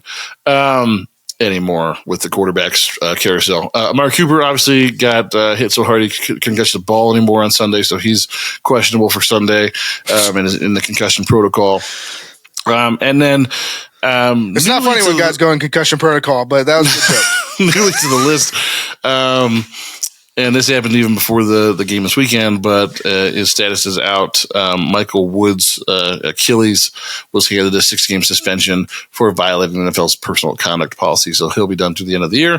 I didn't even know he was back off the practice squad on our team, to be honest. So he wasn't. He's on IR. He's done for the year. He's got an Achilles. Now he's on IR. So yeah, he's out. He was trying to get on the same. Real quick, the greatest way to get suspended. Well, I'm already on IR, so I was suspended 6 games. Dang. He was going to the same doctor that Aaron Rodgers is going to. He's trying to get back on the field quick, you know? Yeah, but I'm just saying, like, you're already injured, and you're like, okay, I guess I'll serve my 6 game suspension while I'm injured. Yeah. Look, anyway, bottom line, there's a lot of guys here that are banged up on both squads. So in terms of attrition, this should be one of those games where you're going to see backups in key places from both teams, which, always can lead to disaster. Yeah. You ain't kidding, man. So real quick, before we get to King of the North and all of our picks, let's talk about players to watch here. I think last week I started with Bone. Kenny, I'm going to start with you this week. Who's your player to watch? My player to watch is going to be Elijah Moore this week. I think this game has the potential to be a bit of a shootout. I think that his chemistry with Joe Flacco is apparent on day one. I have a hard time believing that if DTR is still on the concussion protocol now, as well as Joe Flacco played this weekend, that they would change anything for Sunday. So I'm going to go Elijah Moore just because I think he had a really nice kind of almost breakout performance Sunday. I think we'll see more of the same this weekend as Joe Flacco continues to spread the ball around. The other guy did not necessarily a player to watch, but I thought that fared well, at least from Joe Flacco playing, was David Bell got some extra touches this week that he normally doesn't get. So he did. We'll see as he continues to get young guys involved. I just like the way he moves the ball and distributes it across the group. I didn't have him in there, but I think him and Cedric Tillman both got 2 catches in this one. So, yep. For me, my player to watch this week is Myles Garrett. I just want to, obviously we all know he was basically a ghost in this last game. So I want to see, did one more week of rehab help? Does the home crowd behind him help a little bit as far as just, getting that adrenaline going and getting some, big plays or whatever the case may be? Or does he just turn into a ghost again this week and just, he's on the field, but nobody really knows or cares? If we get the same Myles Garrett, if we get the same Myles Garrett in this game that we got against the Rams, I think the Browns lose soundly. I will say that. So that's my player to watch. Bone, who you got? I'm going to go to Njoku. I think he needs to get back on track. He was a stud most of the year, and with Flacco throwing the ball as much as we think he might this weekend, yep. I think Njoku's got to be a big part of it, and hopefully gets a touchdown and 6-7 catches. Nice. I like that. But that'll take us to the King of the North.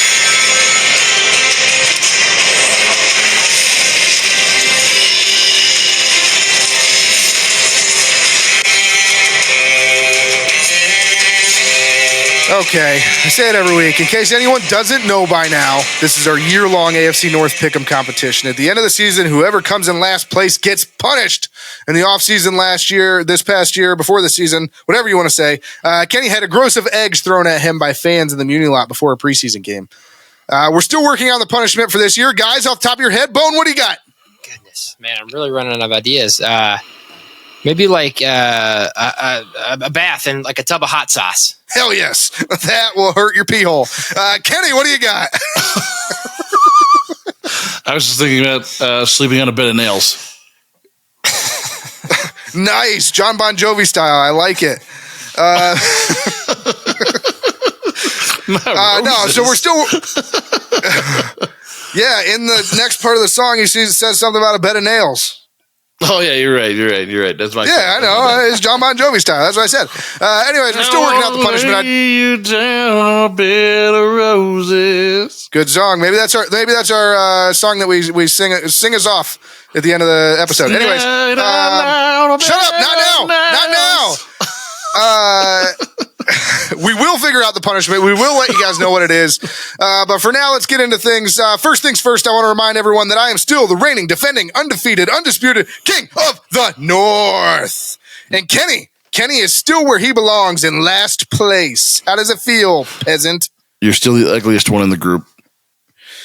That is not true at all. We all know that Bone's the hot one, but besides that, I mean, I definitely come in second place. You're ugly as shit, literally as a piece of shit. False. But anyways, Bone has also joined us, obviously. He's our trusty board op. He's been added to the competition this year, and he currently is tied with me in first place. So let's remind everybody of the current records before we make our picks. Me and Bone Man, 20-18. Kenny, 18-20. So let's get into this week's matchups. We'll start with the Steelers. The Steelers host the New England Patriots on Thursday Night Football. Bone Man, who do you got? I'm gonna go Patriots. I was listening to somebody on the radio today, and they were talking about how good their defense has been the last 2 weeks. They've given up a touchdown in each game, and then they've lost all 3 games. And that's literally all they've given up. Yeah, so I don't know. Sucks. Yeah, no Kenny Pickett. Steelers suck. They're gonna lose. There you go. And then I am going to pick next. I'm actually, I had Steelers written down to throw you guys off, but I'm going Patriots as well.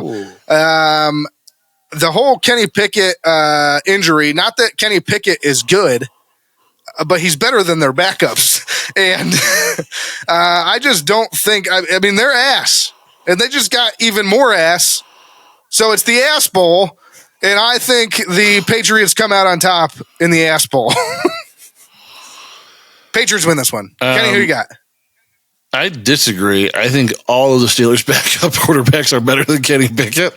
I think New England is. I'm not going to argue it. I accept.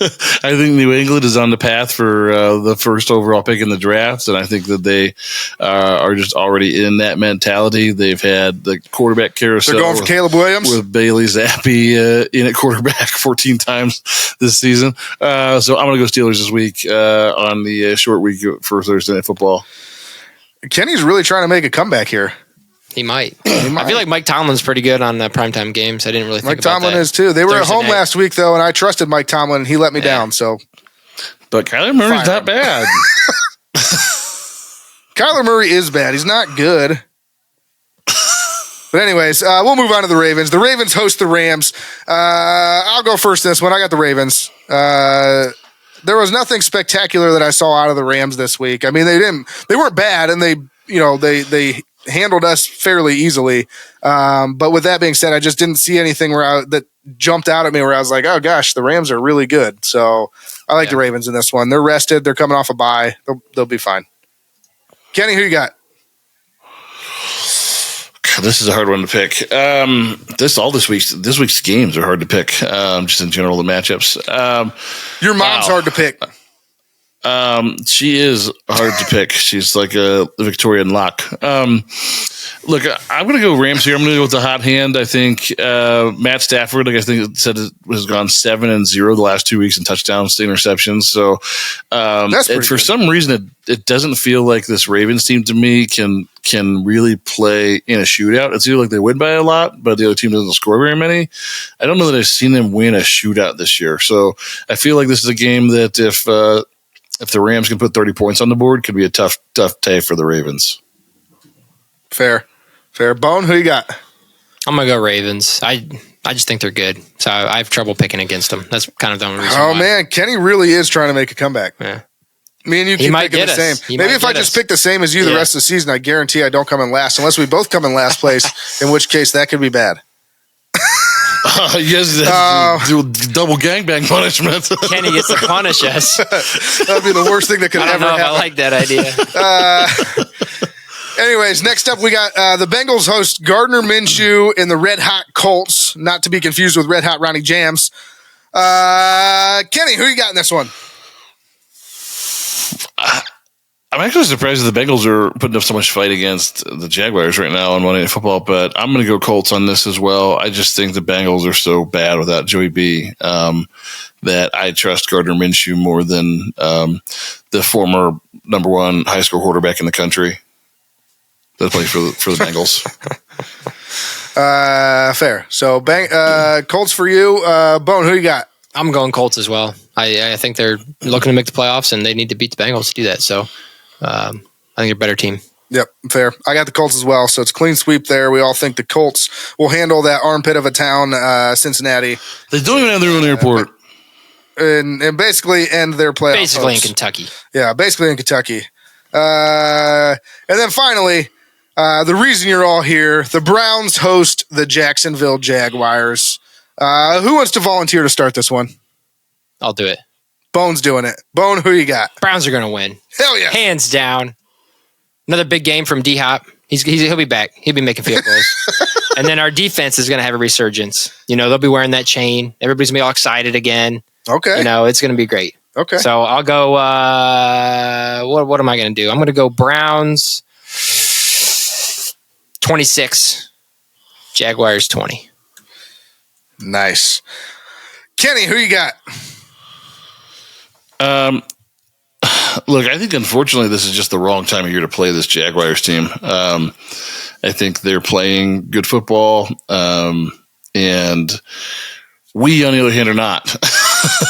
So I'm going to go Jacksonville. Let's call it 31-24. 31-24. Okay. All right. So I'm struggling with this one. You made a lot of really good points just now, Kenny. And I had the Jaguars picked. I had them picked. I had the score as 27-20 Jaguars. But I'm doing the old flip-flop here, and I'm going to go with the Cleveland Browns. Brandon and Bone Man here, Zach, have swung me. They've swung me. They've made me feel confident in home field advantage, and our defense bouncing back. We're going to be wearing the chain. There's going to be lots of swag. D-Hop is going to be hitting field goals. It's going to be fucking great, and the Browns are going to win 27-20. Woo! I hope so. I'm lightheaded. But let me remind you to call the Burning River Sportscast Hot Take Hotline. Don't forget, these are hot takes. Call us, leave your hot takes on the Hot Take Hotline. These are hot takes. We want hot takes. We want hot takes. We want hot takes. We want hot takes. Hot take hotline. 330-227-8080. 330-227-8080. 330-227-8080.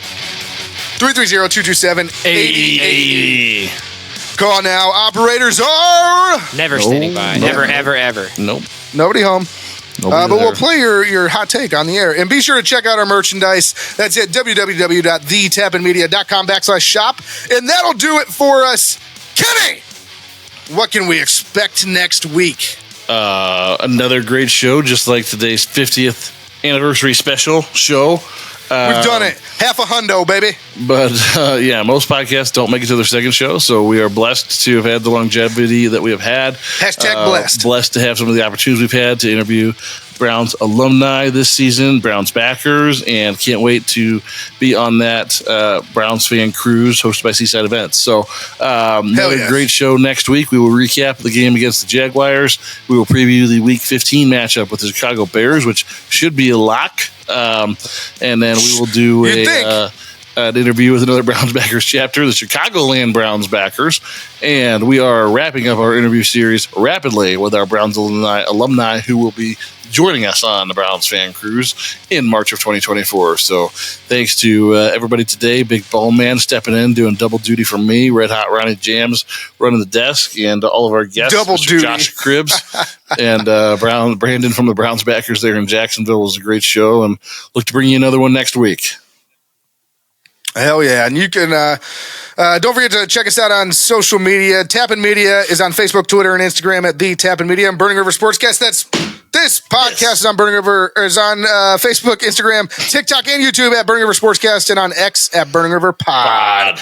You can find our podcast wherever you get your podcasts. I'm talking Apple Podcasts, Spotify, Google Podcasts, Amazon Music, Stitcher, Pandora, iHeartRadio, Podcast Castro, Good Pods, and so many more. And Kenny, do you know what that takes us to? Facts for days.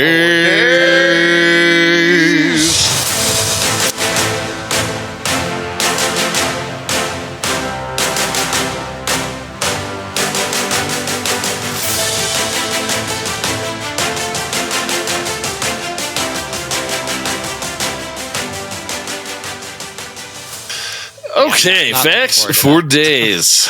What do you got for us, Kenny? We're going to run through these here, courtesy of the trip that I'm on in the beautiful Gatlinburg of Tennessee. By the way, before you get started, I got to say to all our listeners, if you haven't been to Gatlinburg, Tennessee, and checked out the Smoky Mountains, you've got to go. It's legitimately one of my favorite places in the entire world. I've been to Ireland. That was cool. I've been to Mexico. That was cool. I've been to Canada. That was cool. I've been all over the United States. But the Smoky Mountains, there's just something about them, man. I would go there every summer if I could. It's a fantastic place to be. So get down there. And there's black bear sightings. And we got engaged. And my wife and I got engaged there. So at the top of Chimney Tops. The national park is free down here. Yeah, it is. Anyway, facts for days. Gatlinburg. We appreciate our tour guide, Red Hot Ronnie James, there in his lead If you need hiking recommendations, let me know. I've basically hiked the entire Smoky Mountains at this point. His lead into Gatlinburg facts, which is where, again, I am right now in the beautiful Smoky Mountains. Number one, Gatlinburg was named after the most hated man in town. The Gatlin family added some zeros to their initial land grant. It took up more than 100,000 acres, dispossessing a bunch of people out of their land claims in what took over a century to settle in court. So this guy opened up his own general store, his own post office, used all of his influence and land ownership to drive ultra-forced roads to be driven through his business districts, which eventually became known as Gatlinburg. The family was so hated that they were eventually chased out of town and forced to settle in nearby Strawberry Plains for the remainder of their days.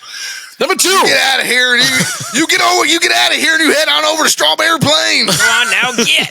I mean, it's just crazy that in like the 1850s, you could just like write extra zeros on like a government document and nobody would know. Like that's how good record keeping was. Number two. Out of the auditor. There are more fish in Ripley's aquarium than people who live in Gatlinburg. As crazy as it sounds, it's true. Gatlinburg receives over 11 million visitors per year, but the city only has about 4,000 permanent residents. Meanwhile, Ripley's aquarium of the Smokies is home to over 10,000 sea creatures. That means that Gatlinburg technically has more permanent aquatic residents than humans. That's incredible. That is a really small town, though, so I mean, I guess it makes sense. Just right there in the middle of the mountains. But it gets so many visitors each year. It's a huge tourist town. Number three. Speaking of tourism, Gatlinburg is the second most popular wedding destination in the country. And you might think there's a couple of good reasons for that. Well, first off, they host over 20,000 weddings every year. That's the only place that has more than that in the country is in Las Vegas. So what happens in Vegas or in Gatlinburg stays in Vegas or Gatlinburg. Of course. And you would think, yeah, surely it's a desirable wedding for a wedding destination because you got the forested mountains of the Great Smokies, great, fantastic backdrops and location. But the number one reason Gatlinburg has become wedding destination number deuce, is the fact that Gatlinburg is actually centrally located for an incredible 60% of the United States population. So the total population 60% of the total population can reach Gatlinburg within a day's drive or even a fairly direct flight. So that makes it easy for wedding guests and lowers the associated travel costs. So if you're looking for a destination wedding, very convenient one to do. And destination weddings really aren't convenient to do. People go to the beach and they're like, why aren't you coming to my wedding? Well, you're going 1,000 miles away. Most people can get to Gatlinburg in just a short drive, a few hours. And it's a scenic, beautiful little community with tons of shopping and restaurants and things. It's a good couple of days to spend if you have to get some time off work, relax and unplug. Anyways, Gatlinburg is definitely not part of the problem. But if you're going to be a problem, don't just settle for being a part of the problem. Be the whole damn problem. And only you can prevent river fires. Burning River Sportscast. Burning River Sportscast. Burning River. Episode extravaganza. Joshua Cribbs. 50th episode. Burning Rivers.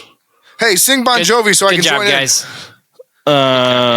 I wanna lay you down in a bed of roses.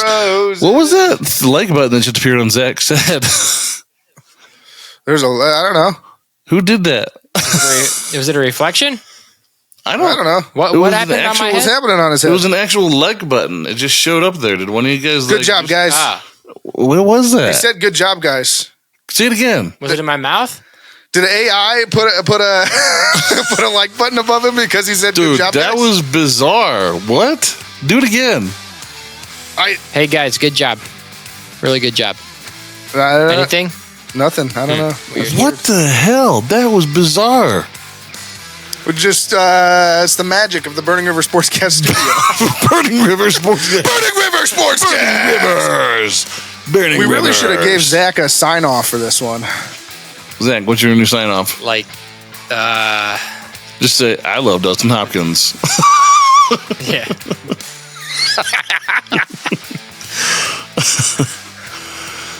Don't just be kind of hard. Be as hard as a bone. Lay you down in a bed of bones. Roses. I'm gonna. Burning River Sportscast. Burning River. Well done, boys. Good night, Cleveland. Browns fan cruise and the Burning River Sportscast. What better combination could you possibly think of? Motorboat? You play the motorboat? You motorboat son of a bitch. You old sailor, you. You know what I was thinking during that interview? What? What were you thinking? Nothing, because you don't have thoughts, because you're a brainless idiot. Wow. My name is Uhtred, son of Uhtred.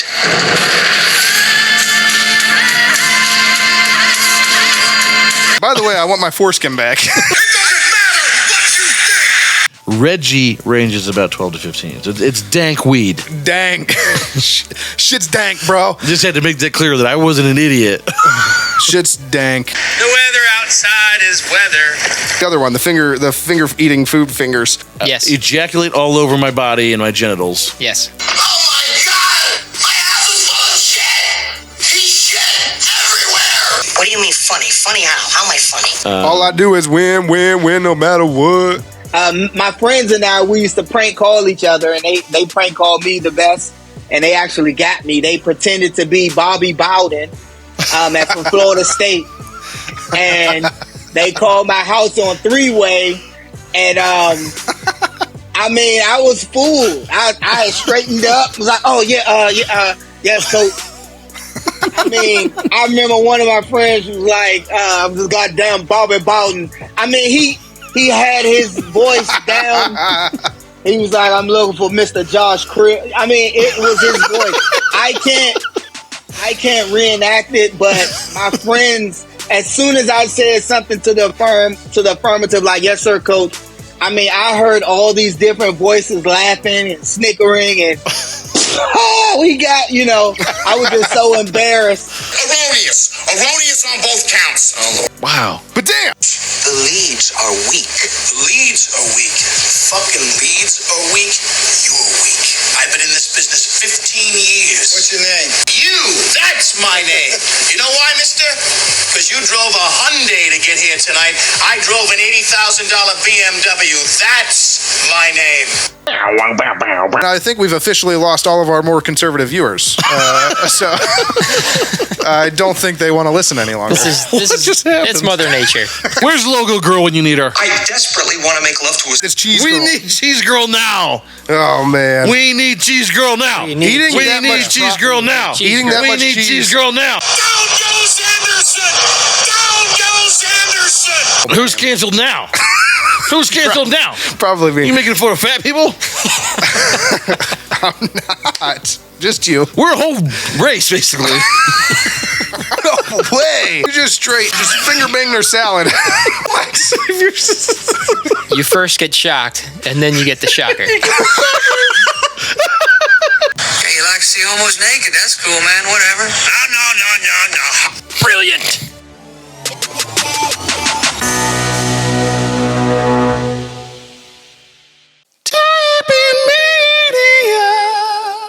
Today's episode was brought to you by Towpath Vodka. Towpath Vodka, an award-winning, ultra-premium, extremely smooth, high-quality vodka. 6 times distilled and made from Midwest corn and Ohio fruit. Clean and crisp, a truly high-quality spirit made right here in Northeast Ohio. Available locally in Northeast Ohio and online in 44 states. Towpath Vodka. Hey Browns fans, this is your chance to join the company of some of the Browns' all-time greats on the first ever Browns fan cruise. Picture this, for 5 unforgettable days, you're sailing across the beautiful Caribbean Sea, reliving the Browns' greatest moments, getting autographs, snapping photos, and celebrating on the beach with your favorite Browns alumni, like Josh Cribbs, Webster Slaughter, Eric Metcalf, and a dozen others. Book now and take advantage of our easy, budget-friendly payment plans on this once-in-a-lifetime, all-inclusive cruise adventure. The clock's ticking, Browns fans. To book your cabin and for more information, visit brownsfancruise.com or call 216-284-6472 today. Browns Fan Cruise, where diehard fans and Browns alumni come together for the trip of a lifetime. Don't wait, secure your spot today, and go Browns!